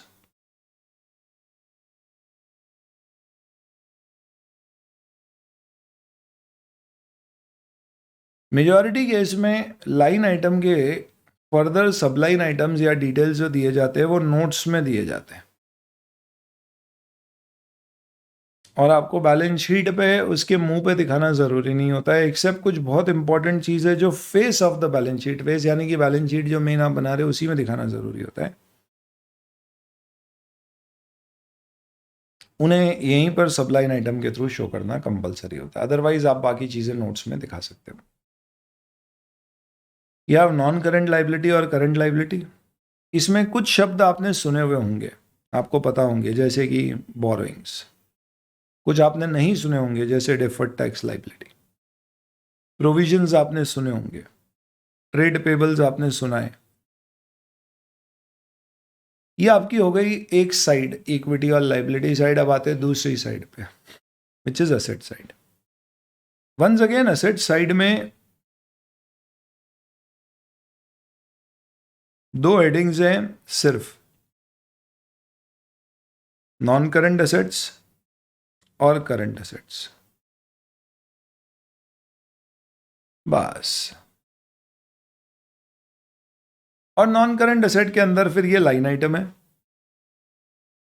फिक्स असेट पहले जिसे कहते थे, आजकल उसे पीपी कहते हैं, तो पीपी एन इंटेंजिबल असेट। और फिर उसके अंदर ये बहुत सारी सब लाइन आइटम है जो आपको फेस पे दिखाना है। प्रॉपर्टी प्लांट इक्विपमेंट में क्या क्या आता है, land, building, vehicle, furnitures, fixtures, plant, machinery, electrical equipment, computer equipments, ये सब अपन नोट्स में दिखाएंगे। पर कुछ चीजें हमें यहाँ पे फेस पे दिखानी है, जैसे कि ये सब दिया गया है यहाँ पे। ये भी लाइन आइटम है, लाइन आइटम है। इनमें से कुछ नाम आपने सुने होंगे, जैसे शायद इंटेंजिबल एसेट सुना हो आपने, कैपिटल वर्क इन प्रोग्रेस सुना हो, इन्वेस्टमेंट सुना हो, कुछ नहीं सुना, deferred tax asset. Similarly current assets में वी हैव इन्वेस्टमेंट सुना है आपने, इन्वेंट्री सुना होगा आपने, ट्रेड रिसीवेबल्स, डेटर्स को ट्रेड रिसीवेबल्स कब कहते हैं, कैश इक्विवेलेंट शायद सुना हो आपने, लोन्स एंड एडवांसेस। तो क्या होता है दोस्तों, लोन्स एंड एडवांसेस बोरिंग्स में नहीं आ रहे, असेट्स में आ रहा है। और यूजुअली हम लोन लेते हैं तो उसे बोरिंग कहते हैं, और अगर देते हैं तो उसे लोन्स एंड एडवांसेस कहते हैं। तो ये सब अपन डिस्कस करेंगे कौन सी चीज़ कहाँ पर आ रही है अदर करंट असेट्स। तो ये एक फॉर्मेट है आपकी बैलेंस शीट का, जिसमें आपको कंपल्सरली क्या देना होता है। तो पहला कॉलम होता है आपका पर्टिकुलर, जिसमें आप हेडिंग लाइन आइटम्स देते हो, उसकी डिटेल आपको देना होती है नोट्स में, जैसे नोट्स टू फाइनेंशियल स्टेटमेंट कहते हैं। और आपको कंपल्सरली 2 साल के फिगर देना होते हैं, एक करंट ईयर के और एक प्रीवियस पीरियड के। अगर पहला साल है कंपनी का तो प्रीवियस ईयर फिगर नहीं आएंगे, ऑब्वियस सी बात है। इससे क्या फ़ायदा होता है, एक कंपैरिजन समझ में आता है। तो जैसे आपको लेट्स से फॉर एग्जांपल ये बैलेंस शीट आईटीसी की अभी अपन कंसोलिडेटेड नहीं, स्टैंड अलोन सिंपल देखते हैं। तो 2016 एंड 2015, और सॉरी ये तो 9-10 साल पुरानी हो गई, लेटेस्ट लो ना। देखो लेटेस्ट के साथ क्या इशू है, मैं आपको आईटीसी की लेटेस्ट बैलेंस शीट भी बताता हूँ। लेटेस्ट का फॉर्मेट आपको देखोगे तो आप कंफ्यूज हो जाओगे, और ये मैं इसलिए भी बता रहा हूँ आपको क्योंकि इनकेस अगर आप खुद अगर एनुअल रिपोर्ट कहीं से निकाल के लाते हो तो आपको वहाँ पे फॉर्मेट ही थोड़ा अलग दिखेगा। Let me take you to the balance sheet. ये 2023 की let's say for example balance sheet है, ये भी लेटेस्ट नहीं है बट ठीक है, अभी हैंडी है मेरे पास। आप देखो यहाँ पे सबसे पहले असेट्स आ रहे हैं और बाद में इक्विटी और लाइबिलिटी आ रही है, जबकि हमने जो पढ़ा उसमें अपोजिट था। ये क्यों हो रहा है, क्योंकि ये as per Ind AS prepared, और इंड एस में फॉर्मेट अलग होता है, एएस में अलग होता है। तो ध्यान रखना, आप कभी देखो तो ये देख लेना पहले वो एएस अनुसार बनी है या इंड एस के अनुसार, राइट। तो अब क्या हो रहा है, अगर आप यहाँ पे देखोगे तो you will find what has happened. तो पिछले साल से इस साल का कंपैरिजन आप देखोगे तो वो कंपैरिजन आपको कहीं ना कहीं मदद करेगा ये चीज़ समझने में कि how has been the performance of the company, what's happening in the company, changes क्या हो रहे हैं। उदाहरण के तौर पे अपन statement of profit and loss देखते हैं। आईटीसी का क्या हुआ है, ग्रॉस इनकम 51,900 से 53,700 करोड़ हुई है। तो कोई ऐसी बहुत बड़ी मेजर ग्रोथ नहीं हुई है, ठीक है। प्रॉफिट्स आप देखोगे तो आप देखोगे 14,000 कुछ थे, उससे 14,900 कुछ हो गए, यानी कि ठीक है ग्रोथ हो रही है, 5-7% है, बहुत मेजर नहीं। यहीं पे इसकी बजाय लेट्स से फॉर एग्जांपल आपको let me show you another annual report. Reliance की बताता हूँ आपको, और रिलायंस के फाइनेंशियल स्टेटमेंट्स आप देखेंगे, चलो कंसोलिडेटेड खुल गए, कोई बात नहीं, आप देखें, आप साइज पता पड़ जाएगी आपको। रिलायंस की कंसोलिडेटेड इनकम 8,56,000 करोड़ है।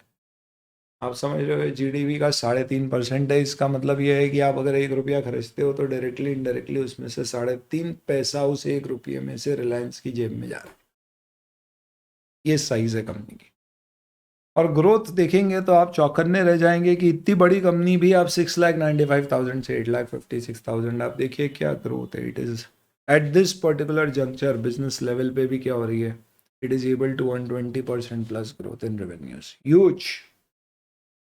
अब यहाँ पे प्रॉफिट्स देखेंगे तो यूल फाइंड कि yes even profits have grown substantially, 15% plus profit growth है। तो इसके लिए क्या होता है, आपको रिलेटिविटी के लिए ये ज़रूरी है कि आप बेहतर कर रहे हो या ख़राब कर रहे हो एब्सोल्यूट टर्म्स के अलावा, इसलिए प्रीवियस ईयर फिगर्स मांगे जाते हैं।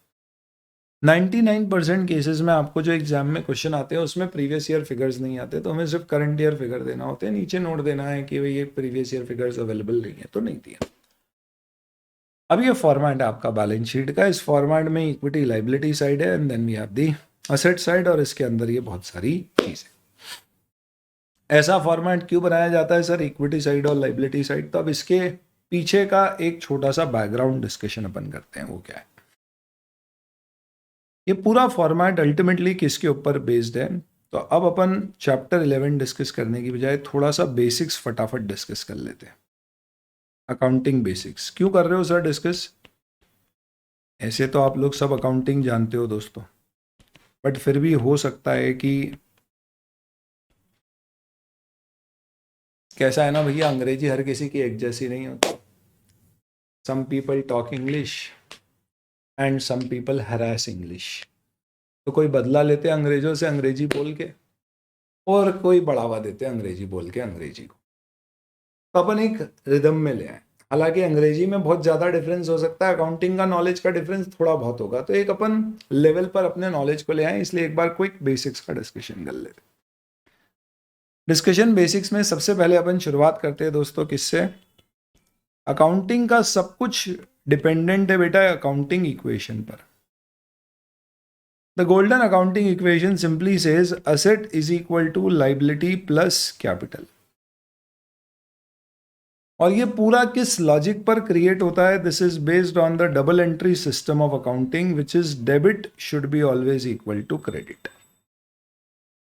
तो अकाउंट्स का एक सिंपल सा रूल है कि हर पर्टिकुलर ट्रांजैक्शन में कोई चीज डेबिट होगी और कोई चीज क्रेडिट होगी, और हमेशा जितना अमाउंट डेबिट होगा उतना ही अमाउंट क्रेडिट होगा। ये सब अपन,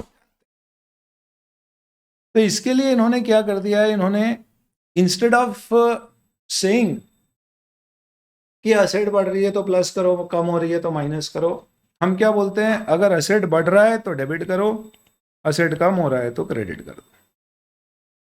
लाइबिलिटी बढ़ रही है तो क्रेडिट कर दो, कम हो रही है तो डेबिट कर दो। सिमिलरली कैपिटल बढ़ रहा है तो क्रेडिट कर दो, कम हो रहा है तो डेबिट कर दो। इतना परेशान नहीं होना है, तो सिंपल सी बात अपन समझ लेते हैं दोस्तों। असेट का साइन हमेशा क्या होता है? Debit balance. और लाइबिलिटी और कैपिटल इक्विटी हमेशा क्या होती है? क्रेडिट होती है।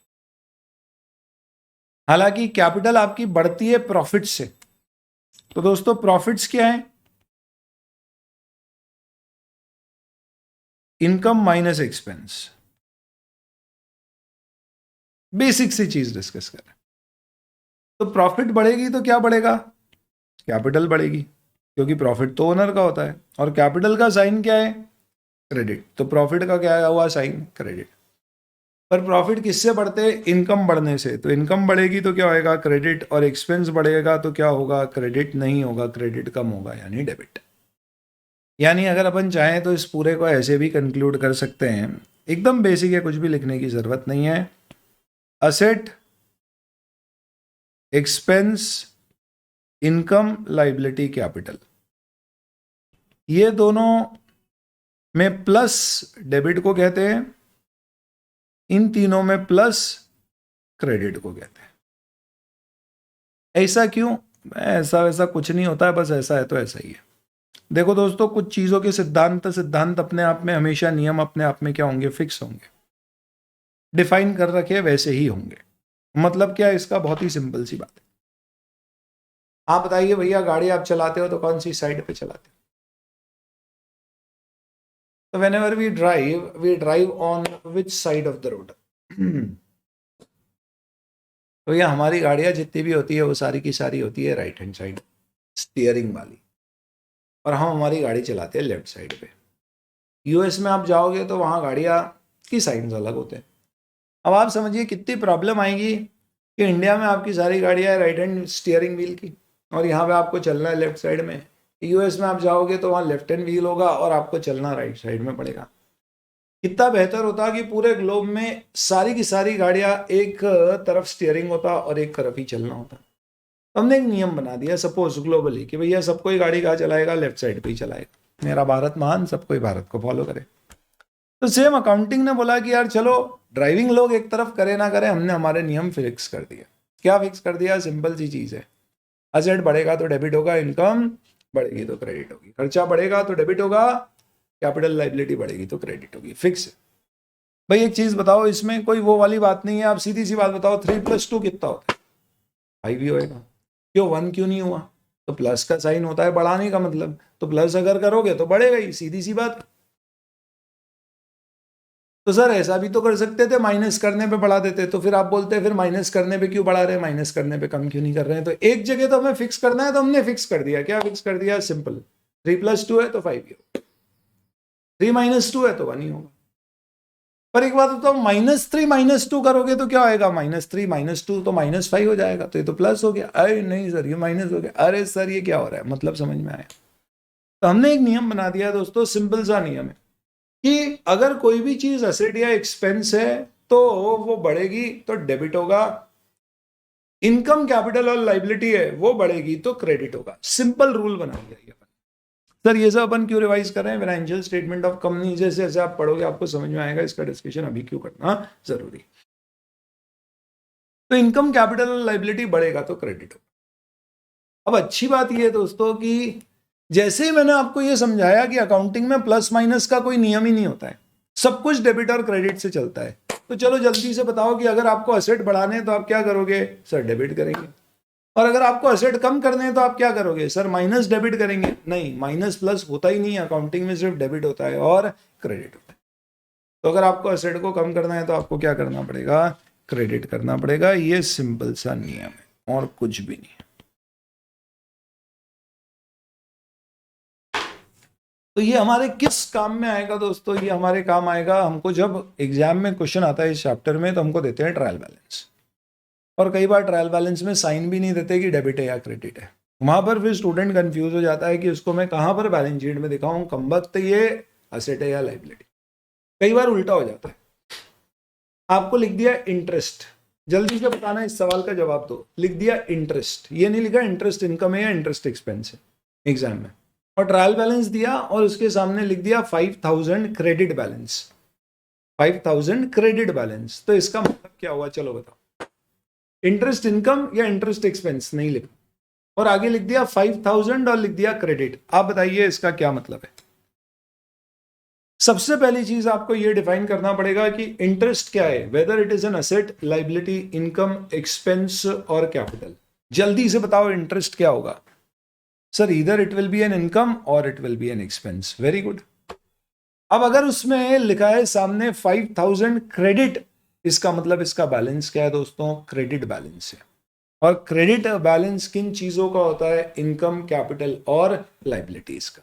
तो जैसे ही मैंने बोला 5000 क्रेडिट है, इसका मतलब कि ये इनकम हो सकती है। तो या तो इंटरेस्ट इनकम है या एक्सपेंस है, और क्रेडिट है इसका मतलब इनकम।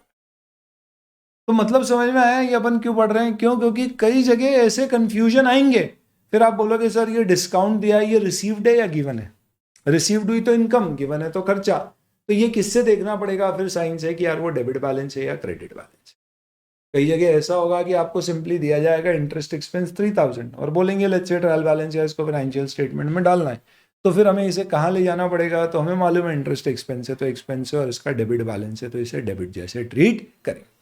कई बार एग्जाम में जो क्वेश्चन आता है उसमें नीचे जो लैंग्वेज होती है, उसमें लैंग्वेज में भी ऐसा लिख सकते हैं कि interest expense given above is to be credited by 1000 because of an error. यानी हमसे कोई गलती हो गई तो हमें इंटरेस्ट एक्सपेंस को 1000 से क्रेडिट करना है। चाहते तो वो लिख सकते थे इंटरेस्ट एक्सपेंस को कम करना है, पर उन्होंने लिख दिया क्रेडिट करना है। तो हमें समझ में आना चाहिए कि भैया एक्सपेंस में क्रेडिट का मतलब क्या होता है? एक्सपेंस में क्रेडिट का मतलब होता है एक्सपेंस को कम करना। तो इसका मतलब हमें एक्सपेंस कम करना है, क्योंकि हमसे कोई गलती पिछले साल की हो गई जिससे अब हम सुधार रहे हैं। तो एक चीज एकदम दिमाग में क्लियर कर लो दोस्तों कि अकाउंटिंग में हमेशा डेबिट और क्रेडिट बराबर होते हैं। डेबिट दो चीजों का होता है, इनफैक्ट डेबिट बैलेंस असेट्स का होता है और क्रेडिट लाइबिलिटी और कैपिटल का होता है।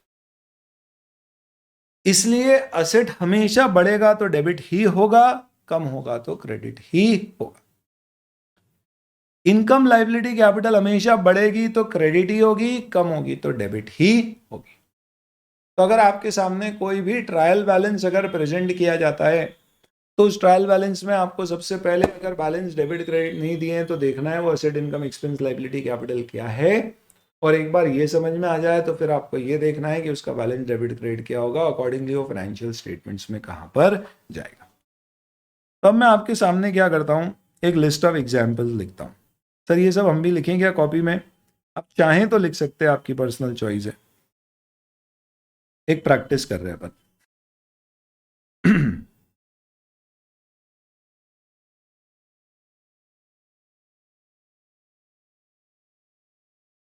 और इससे अब आपको समझ में भी आएगा कि अपन ये सब डिस्कशन क्यों कर रहे हैं अभी। ठीक है, एकदम बेसिक डिस्कशन हो रहा है, मस्त। Let's say you been given with a trial balance और अ समरी। आपको बोला है कंपनी ये समरी है, ये ले लीजिए और इसके बेसिस पे बताइए कि ये क्या है। तो now you will have to tell me कि व्हाट इज दिस। शुरू करते हैं, चलिए। Land, building, car, petrol purchased, repairs of car,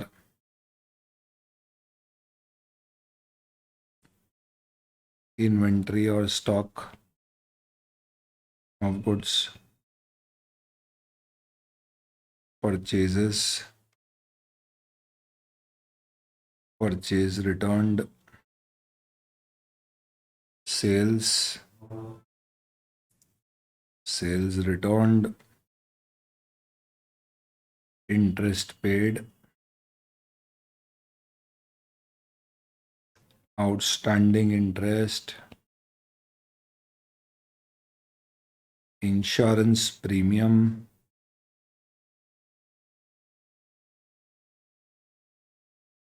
prepaid insurance,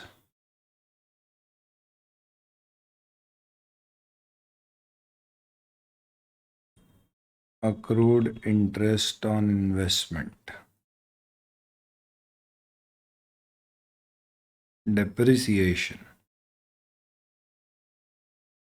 provision for bad debts, or let's say provision for depreciation.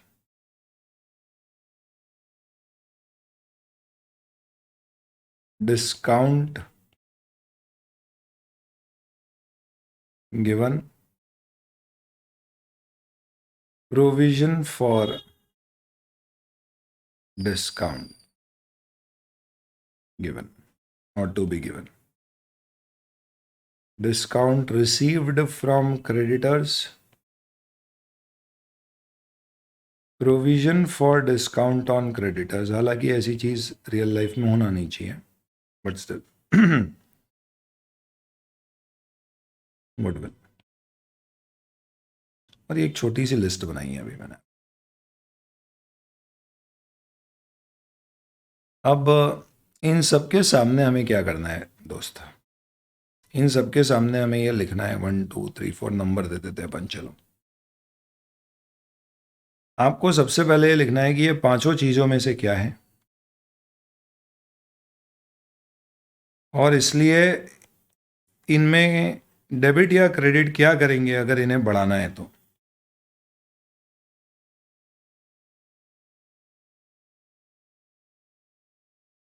ये 22 चीजें ऐसी और लेके आ जाएंगे, अभी अपन डिस्कस और कर लेंगे। चलिए बताइए फटाफट एक एक करके पूछते जाता हूँ, आप बताते जाओ। लैंड अपने आप में क्या होना चाहिए यूजुअली? तो जमीन आपने खरीदी है तो यूजुअली ये क्या होगी? असेट। तो इसका बैलेंस क्या होगा? डेबिट। बैलेंस यानी आपको सिर्फ ये बताना है कि अगर आपने लैंड खरीदी है तो आप क्या करोगे, डेबिट या क्रेडिट। तो बढ़ाना है तो क्या करेंगे? डेबिट। बिल्डिंग असेट है, बढ़ाना है तो क्या करेंगे? डेबिट।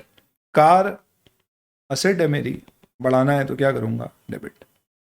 पेट्रोल खरीदा है ये, तो ये क्या है? चलिए, अब मैं आपसे सारे क्वेश्चन के जवाब नहीं पूछ रहा हूँ, चार्ट में मैं जो स्पेसिफिक पूछूंगा उसका जवाब दीजिए। फोर्थ पॉइंट का जवाब दो। चलो, पेट्रोल खरीदा आपने आपके लिए, ये क्या होगा?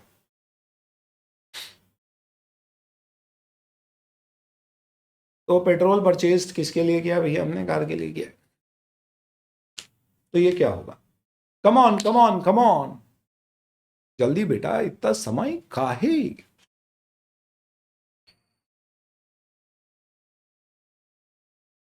एक चार्ट में बढ़िया सवाल पूछता हूं मैं। Purchase of goods for resale is an asset और एन एक्सपेंस, ये भी पूछते हैं। देखिए तो कैसा है ना दोस्त, पेट्रोल अगर आपने खरीदा है तो ऑब्वियसली आप इसे असेट तो मानोगे नहीं, ये आपने गाड़ी के लिए खरीदा होगा तो ये आपका एक्सपेंस होगा यूजुअली, तो डेबिट हुआ। लेकिन वहीं पर अगर मैं बात करूं मैंने रिपेयर कराया, तो ये भी खर्चा ही है, कोई भी तरह का रिपेयर कराया होगा तो डेबिट होगा। इन्वेंट्री स्टॉक आपके पास रखा है तो ये आपकी असेट होगी, डेबिट होगा। परचेज क्या होगी, ये मैंने आपको चार्ट में एक पोल दी है, इसे क्लिक करके ट्राई करने की कोशिश करिए। मैंने गुड्स खरीदे रीसेल करने के लिए, स्टॉक इन ट्रेड जिसे कहते हैं। भाई अपना बिजनेस है, अपन मोबाइल शॉप खोल के बैठे हैं, मोबाइल खरीदते आगे बेचते, खरीदते बेचते, खरीदते। सेकेंड हैंड कार का हमारी दुकान है जिसमें दूसरी है, हम सेकेंड हैंड कार लोगों से खरीदते आगे रीसेल खरीदते, करते खरीदते बेचते बेचते। तो ये जो स्टॉक रखा हुआ है मोबाइल फोन्स का, सेकेंड हैंड कार्स का, अगर मेरा बिजनेस से रीसेल करना है तो ये मेरे लिए क्या होगा, बोलो।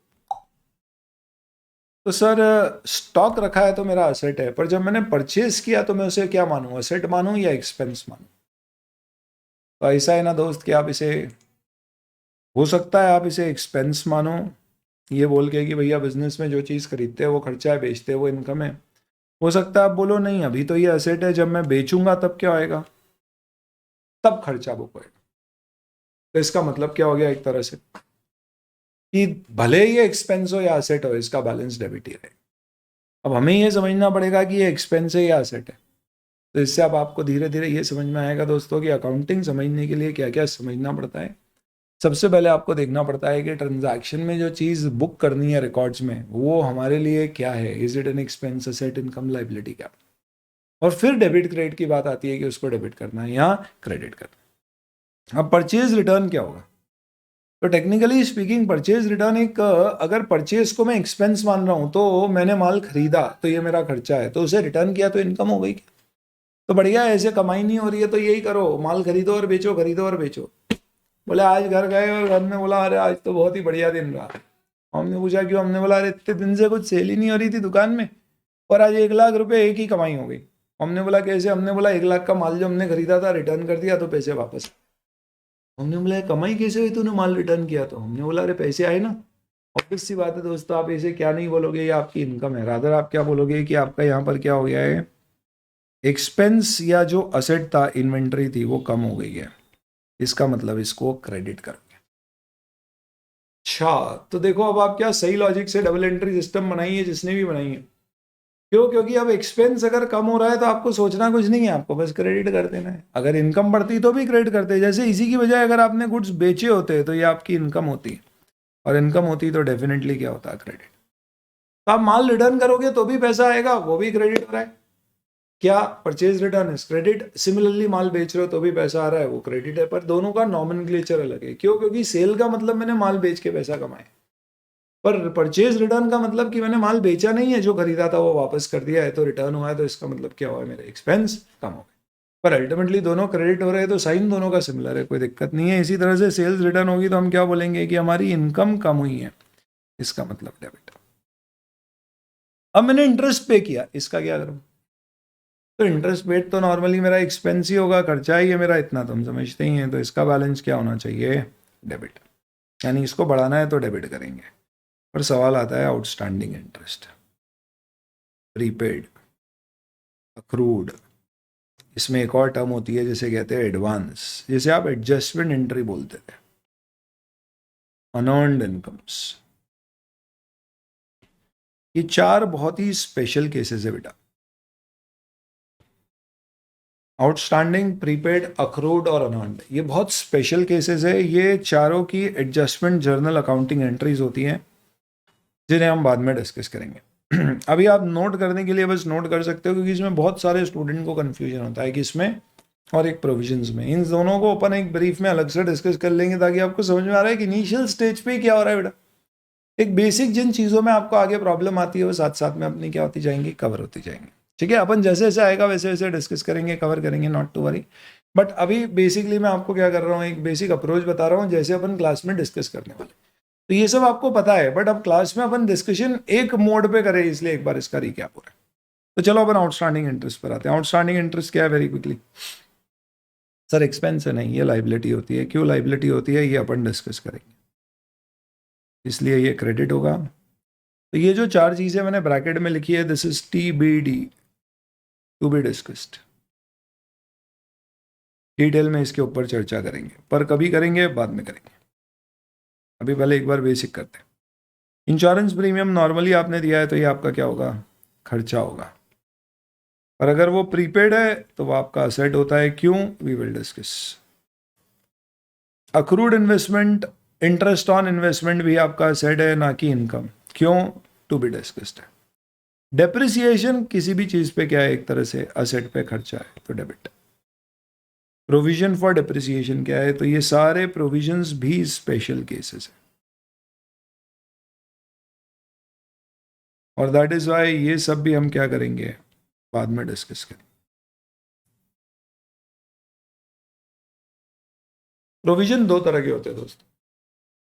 एक प्रोविजन जो किसी एसेट या लाइबिलिटी पे बनाया जाता है, यानी किसी एक पर्टिकुलर आइटम पे बनाया जाता है। और एक प्रोविजन जिसका मतलब होता है कि आपको किसी को पैसे देने, अमाउंट अभी बतानी है, तो प्रोविजन। जैसे प्रोविजन फॉर टैक्स पेबल, हमें सरकार को इनकम टैक्स पे करना है पर अभी एग्जैक्ट अमाउंट पता नहीं है कितना पे करना है, तो हमने एक प्रोविजन अंदाजन बना लिया, प्रोवाइड फॉर कर दिया।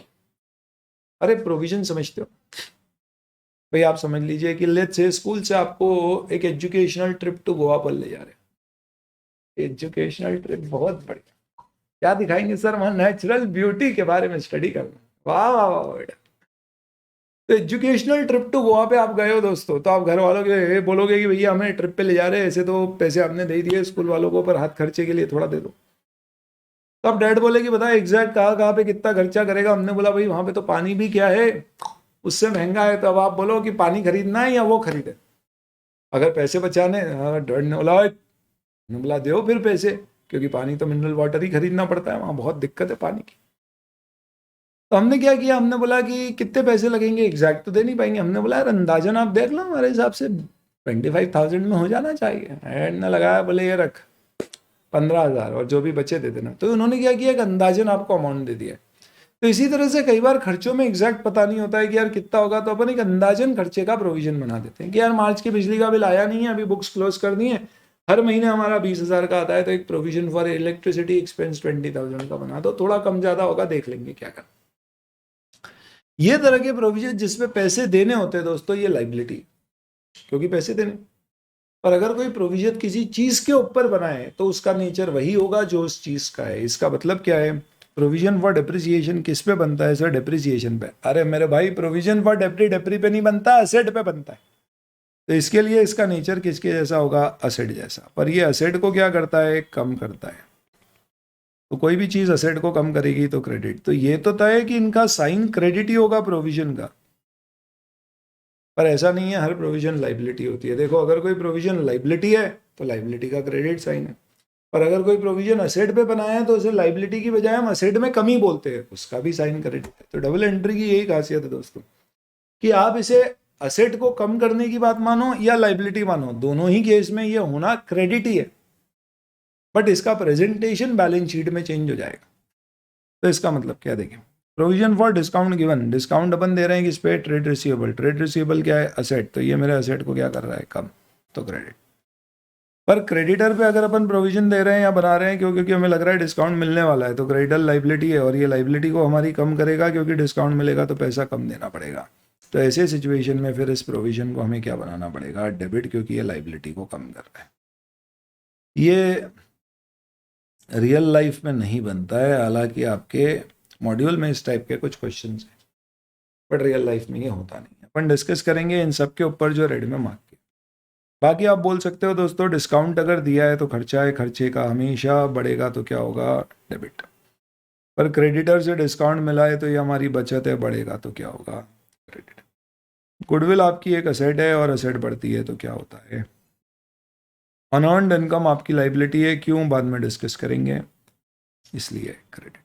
और एक प्रोविजन की अपन ने बात करी तो अपन लिख लेते हैं, प्रोविजन फॉर टैक्स पेबल। ये आपको पैसा देना है तो ये आपकी लाइबिलिटी है। लाइबिलिटी को अगर बढ़ाना है तो हमेशा क्या करेंगे? क्रेडिट।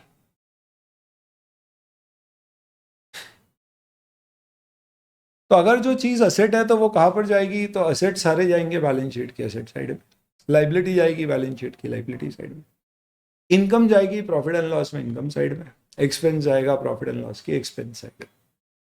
और ये सारी चीजें अकॉर्डिंगली रिस्पेक्टिव जगह पे चली जाएगी। लाइबिलिटी ओनर्स के प्रति है तो वो कहाँ पे चली जाएगी? कैपिटल में चली जाएगी। और ऐसे कैपिटल में जाने से इफेक्टिवली इसका इम्पैक्ट क्या होगा, अल्टीमेटली आपके इससे फाइनेंशियल स्टेटमेंट्स पूरे बने। तो कैसा है कि सोर्स पे आपको चीज़ों को समझना है कि कैसे ये सोर्स पे चीज़ों की अकाउंटिंग हो रही है, और एक बार आपको सोर्स लेवल पे समझ में आ गया अकाउंटिंग कैसे हो रही है, तो ऑटोमेटिकली फिर अपन उससे क्या करते जाएंगे, फाइनेंशियल स्टेटमेंट्स तक पहुंचते जाएंगे। अब ये सब अपन ने क्यों डिस्कस किया, आपको बहुत ही शॉर्ट में मैं क्विकली लेट्स से आपके सामने एक केस रखता हूँ। अभी अपन क्वेश्चंस नहीं कर रहे हैं, बट मैं आपको पर्पस बता रहा हूँ अपन क्यों समझ। तो let's say for example I have got in front of you few questions. अच्छा, ये जो आपके पास किताब आएगी, इन सब क्वेश्चंस में आपको ये भी बनेगा कि ये सारे क्वेश्चंस कहाँ से आए, स्टडी मटेरियल से आए, मॉक टेस्ट पेपर से आए, रिवीजन टेस्ट पेपर से आए, पास्ट एग्जाम से आए। अब इसमें let's say if we see any of these particular questions, यहाँ पे क्या हो रहा है,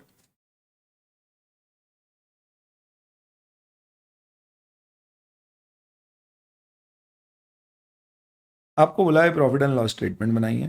थैंकफुली यहाँ पे हमें डेबिट क्रेडिट बैलेंस दिए हुए हैं। सिमिलरली यहाँ पर थैंकफुली हमें ट्रायल बैलेंस दिया हुआ है, और डेबिट और क्रेडिट साइड टी फॉर्मेट में बनाया। ट्रायल बैलेंस कैसे भी बन सकता है। अब आप देखिए, आपको बोल रहे हैं यहाँ पे बैलेंस शीट भी बनाना है और P&L दोनों चीजें बनानी है, और ट्रायल बैलेंस दिया हुआ है। अब आपको जब ये चीज देखोगे तो कुछ चीजें आपको एकदम क्लियरली समझ में आ जाएंगी कि भैया इक्विटी शेयर कैपिटल, ठीक है, मालूम है कैपिटल होता है, तो इट इज अ कैपिटल, तो क्रेडिट बैलेंस होगा। डिबेंचर हमारी लाइबिलिटी होती है, क्या होता है डिबेंचर, ये सब डिस्कस करेंगे टर्म्स। लोन लाइबिलिटी है, ट्रेड पेबल लाइबिलिटी है, सेल्स इनकम है, इनकम का क्रेडिट बैलेंस होगा, रेंट रिसीव्ड है, इनकम है, क्रेडिट होगा। ट्रांसफर फीस, अब ये देखो, ये डेबिट और क्रेडिट दोनों हो सकती थी, पर क्योंकि ये क्रेडिट में दिया है तो इसका मतलब आपको समझ में आ गया ये इनकम होगी, ना कि एक्सपेंस। अगर ये डेबिट क्रेडिट बैलेंस नहीं देते, ट्रायल बैलेंस में सिर्फ ट्रांसफर फीस लिखते, तो फिर लिखते रिसीव्ड है या गिवन है। चलिए, अब देखो यहाँ पे क्या दिया है, डेप्रिसिएशन का प्रोविजन मशीन में। अब मशीन नॉर्मली क्या होती है बेटा, असेट। असेट का मतलब इसका बैलेंस क्या होगा, डेबिट। पर मशीन पे प्रोविजन है तो ये असेट को कम कर रहा है, इसलिए इसका बैलेंस है क्रेडिट। मेरा आपसे सवाल है कि ये जो डेप्रिसिएशन प्रोविजन ऑन मशीन है, आप इसे बैलेंस शीट में कहाँ पे दिखाओगे, बताओ। क्या ये बैलेंस शीट में डेप्रिसिएशन प्रोविजन इक्विटी और लाइबिलिटी साइड में दिखेगा, लाइबिलिटीज में, या असेट साइड में दिखेगा? अगर आपका जवाब है इक्विटी और लाइबिलिटी तो बोलो ए, और असेट है तो बोलो बी। जल्दी बताओ। हालांकि प्रोविजन हमें डिस्कस करना बाकी है, अभी हम डिटेल में डिस्कस करेंगे, बट अभी बहुत ही आराम से हौले हौले जितना मैंने बताया है उसके हिसाब से बताइए। डेप्रिसिएशन प्रोविजन ऑन मशीन ये क्या है? पहली चीज, क्या ये एक्सपेंस है? हो ही नहीं सकता, एक्सपेंस होता तो डेबिट साइड में आता, क्योंकि एक्सपेंस का डेबिट बैलेंस होता। क्या ये इनकम है? अरे इनकम नाम से ही नहीं लग रही। क्या ये लाइबिलिटी है? तो प्रोविजन तो लाइबिलिटी होते। तो क्या मैं इसे इक्विटी और लाइबिलिटी साइड पे दिखा दूं प्रोविजंस के अंतर्गत, short term long term provision में? तो कैसी बात कर रहे हो?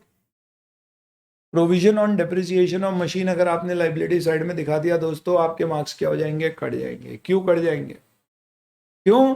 क्योंकि है ये प्रोविजन, इसका बैलेंस क्या है, क्रेडिट। लेकिन प्रोविजंस अगर कोई एसेट पे बनाए जाते हैं, तो अभी हमने ब्रीफ में बताया, आगे अपन पढ़ेंगे डिटेल में, ब्रीफ में बताया कि प्रोविजंस अगर किसी भी एसेट पे बनाए जाते हैं तो क्या माना जाता है, वो लाइबिलिटी नहीं है, वो एसेट को कम कर रहा है। तो ये प्रोविजन बनाया गया है डेप्रिसिएशन ऑन मशीन पे, तो ये एसेट को कम कर रहा है, तो इसका मतलब ये एसेट साइड में आएगा। और कैसे आएगा? तो हम एसेट में लिखेंगे मशीन, डेफिनेटली एसेट साइड में कहीं ना कहीं मशीन आ रही होगी, या प्रॉपर्टी प्लांट इक्विपमेंट आ रहा होगा। तो हम एसेट में देखेंगे कि हमारी कहीं पर मशीन आ रही है, एसेट आ रहा है क्या, तो ये प्लांट एंड मशीन दिया 860, तो हम यहाँ पे एसेट साइड में लिखेंगे 8,60,000, और इससे लेस करेंगे प्रोविजन फॉर मशीनरी, कितने का, 1,46,000। और ये जो बैलेंस हमारा बचेगा, ये हमारी बैलेंस शीट के आउटर कॉलम में दिखेगा। तो अभी तो मैंने आपको ब्रीफ में बताया, ऐसे बहुत सारे एग्जांपल्स लेके मैं आपको समझाऊंगा। अभी जरा भी ये चिंता मत करना कि हमने पढ़ लिया है, मैं सिर्फ इंट्रोड्यूस कर रहा हूँ, एक फ्लो आपको बता रहा हूँ क्यों पढ़ रहे हैं बनने से। बहुत सही जवाब दिया, शाबाश प्राची, वेल डन। क्या हो रहा है बेटा यहाँ पर आपको समझ में आ रहा है? The basic objective is very simple. सबसे पहले अपन डेबिट क्रेडिट के हमारे साइंस के जो फंडामेंटल्स हैं उनको क्लियर कर लेंगे। एक बार ये सारे फंडामेंटल अपने क्लियर होंगे उसके बाद अपन एक्चुअल में फाइनल अकाउंट्स पढ़ना शुरू करेंगे। आपको मैं बस एक पाथवे बता देता हूं कि हमारा सीक्वेंस चीजों को पढ़ने का कैसे होगा।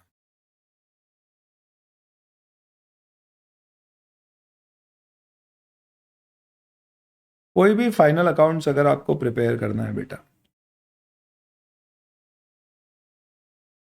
तो आपको सबसे पहले क्या करना चाहिए? हमारा स्टेप 1 होना चाहिए, we should be able to identify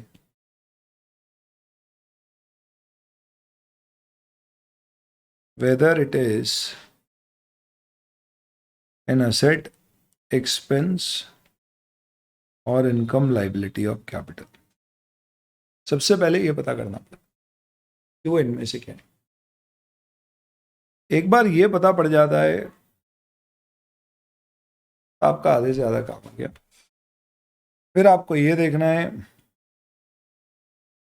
कि whether it is to be debited और क्रेडिटेड।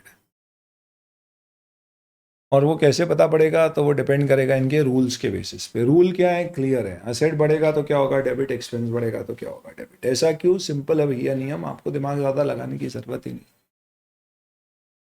भैया आपको नींबू पानी पीना है तो सीधी सी बात है, मीठा करना है तो क्या डालोगे? शक्कर। शक्कर डालोगे तो क्या होएगा? मीठा। शक्कर कम करोगे तो क्या होएगा? कम मीठा। खट्टा करना है तो नींबू डालोगे, नींबू डालोगे तो क्या होएगा? खट्टा। कम डालोगे तो क्या होएगा? कम खट्टा। इसमें कोई दो नियम नहीं है, इसमें कोई ये एक्सेप्शन नहीं है, ये ऐसा ही होगा। हेलो, चाय कड़क करनी है चाय पत्ती बढ़ाओगे, नहीं करनी है कम करोगे। मीठी करनी है शक्कर डालोगे, नहीं करनी है शक्कर कम करोगे। सेम इसी लॉजिक से अगर आपको असेट बढ़ाना है क्या करोगे? डेबिट। कम करना है क्या करोगे? क्रेडिट। आपको इनकम बढ़ाना है कम करना है क्या करोगे? बढ़ाना है क्रेडिट, कम करना है। फिक्स है रूल, नियम फिक्स है, इसमें कोई सोचने की बात नहीं है, ये ऐसा ही होता है। ये सिस्टम ही इसके बेसिस पे बनाया गया, ये चलता ही ऐसे। तो आपने एक बार ये देख लिया स्टेप 2 कि आपको इसे डेबिट करना है या क्रेडिट करना है for whatever adjustments which are given, उसका बैलेंस क्या होगा। और फिर इसके बाद में आपको इसे क्या करना पड़ेगा? आपको इसका classification in the balance sheet देखना होगा।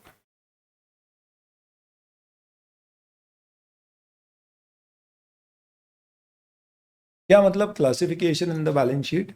जो मैंने आज क्लास में सबसे पहला सवाल पूछा था कि आपने अगर ज़मीन खरीदी है तो वो आपके लिए ये तो तय है कि एसेट है, बट एसेट के अंदर बहुत सारी लाइन आइटम्स है बेटा।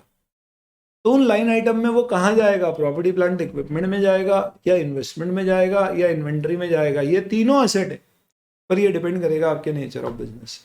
पर सर खरीदते समय अगर मेरे को यही नहीं पता है कि यार मेरा पर्पस क्या है, मैंने बस खरीद के रख लिया, तो अपन जब अकाउंटिंग स्टैंडर्ड पढ़ेंगे ना तब समझेंगे कि अगर आपने कोई एसेट खरीदा है, जैसे ज़मीन खरीद के रख ली और अभी आपको मालूम ही नहीं है क्यों खरीदी है, तो ये आपका इन्वेस्टमेंट है। क्योंकि आपने सही पर्पस नहीं था, ज़रूरत नहीं थी, फिर भी खरीदी। बिना ज़रूरत के कोई चीज़ आदमी क्यों खरीदता है? क्योंकि उसे लग रहा है सस्ती मिल रही है, आगे इसकी कीमत बढ़ेगी तो अपन पैसे बना लेंगे। तो इस तरह की एसेट को क्या मानना चाहिए? इन्वेस्टमेंट। तो ये समझने के लिए कि बैलेंस शीट में ये इन्वेस्टमेंट होगा, इन्वेंट्री होगी, ये आपको कहाँ समझ में आएगा बेटा? ये पूरा डिटेल में समझ में आएगा जब आप सारे अकाउंटिंग स्टैंडर्ड पढ़ें। इसका मतलब आप समझ रहे हो, आपका सिलेबस ऐसा बनाया गया है कि सारे अकाउंटिंग स्टैंडर्ड, फाइनल अकाउंट्स, ये सब पढ़ने के बाद आप उस स्टेज पे आओगे कि आप कंक्लूड करके बोल पाओगे कि यस, ले आओ अब रिलैक्स की बैलेंस शीट बनाना है तो वो बना देंगे। हालांकि वो इंड एस फॉलो करती है, बट कोई भी कंपनी जो एस फॉलो करती है आप उसके हिसाब से उसके फाइनेंशियल्स बना दोगे। तो हमें क्या करना पड़ता है? क्लासिफिकेशन एंड बैलेंस शीट देखना पड़ेगा कि ये बैलेंस शीट में कैसे क्लासीफाई होता है। बट क्या होता है दोस्तों, हमने को बैलेंस शीट में सिर्फ क्लासीफाई नहीं करना है, उसके साथ साथ उसके रिलेटेड डिस्क्लोजर्स भी देना पड़ते हैं नोट्स टू अकाउंट्स में। तो ये भी आपको समझना पड़ेगा। जब आप ये 4 चीजें समझोगे ना, तब जाके आप पर्टिकुलरली किसी भी पर्टिकुलर कंपनी के पूरे फाइनेंशियल स्टेटमेंट प्रेजेंट कर पाओगे। तो हमारे को इस पर्टिकुलर चैप्टर में क्या करना है? हमारा फोकस ये सारी चीज़ों को समझने पे होगा। ध्यान रखना, क्लासिफिकेशन जब बैलेंस शीट में करने की बात है तो इसमें 2 चीज़ें आती है क्लासिफिकेशन में। सबसे पहले कि आप इसे किस हेड या लाइन आइटम में शो करोगे। तो 2 चीज़ें आपको समझना होती है, एक होती है हेडिंग। आपने देखा होगा बैलेंस शीट में एसेट लाइबिलिटी में हेडिंग दो ही है, करंट और नॉन करंट।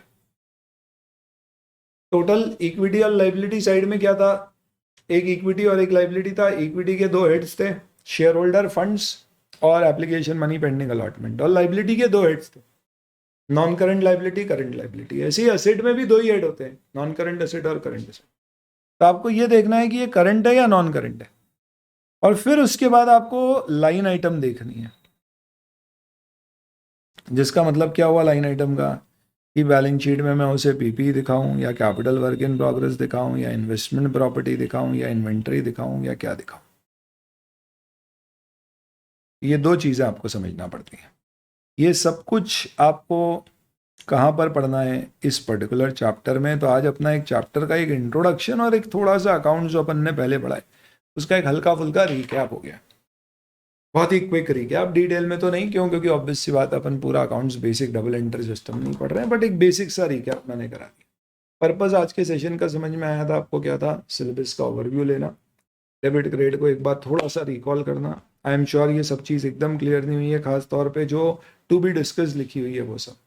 अब अपन कल क्या करने वाले हैं, कल अपन कल के सेशन में थोड़ी सी और प्रैक्टिस करेंगे, किसके ऊपर, डेबिट क्रेडिट के ऊपर।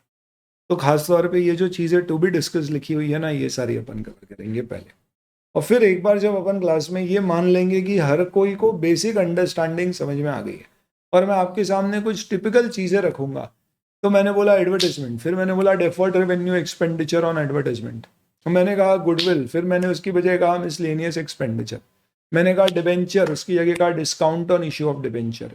इस तरह की चीज़ों का आपका ये क्लियर होना चाहिए कि सर इसका बैलेंस डेबिट होगा या क्रेडिट, ये बैलेंस शीट में एसेट में दिखेगी या लाइबिलिटी में। जब ये क्लैरिटी अपने को आएगी ना, फिर अपन एक्चुअल में चैप्टर पढ़ना शुरू करेंगे। ये सब बेस बिल्डिंग है, चैप्टर का पार्ट नहीं है, पर ये चैप्टर के क्वेश्चन सॉल्व करने में काम आएगा। तो इसी के साथ आज का अपना डिस्कशन यहीं पर कंप्लीट करते हैं दोस्तों। किसी के कोई डाउट्स है तो पूछ लीजिए, अदरवाइज वी आर डन। अब आपके कुछ मिनट के ब्रेक के बाद आपकी अगली बैच शुरू हो जाएगी, which is of costing with Amit भाई। चलिए, थैंक यू।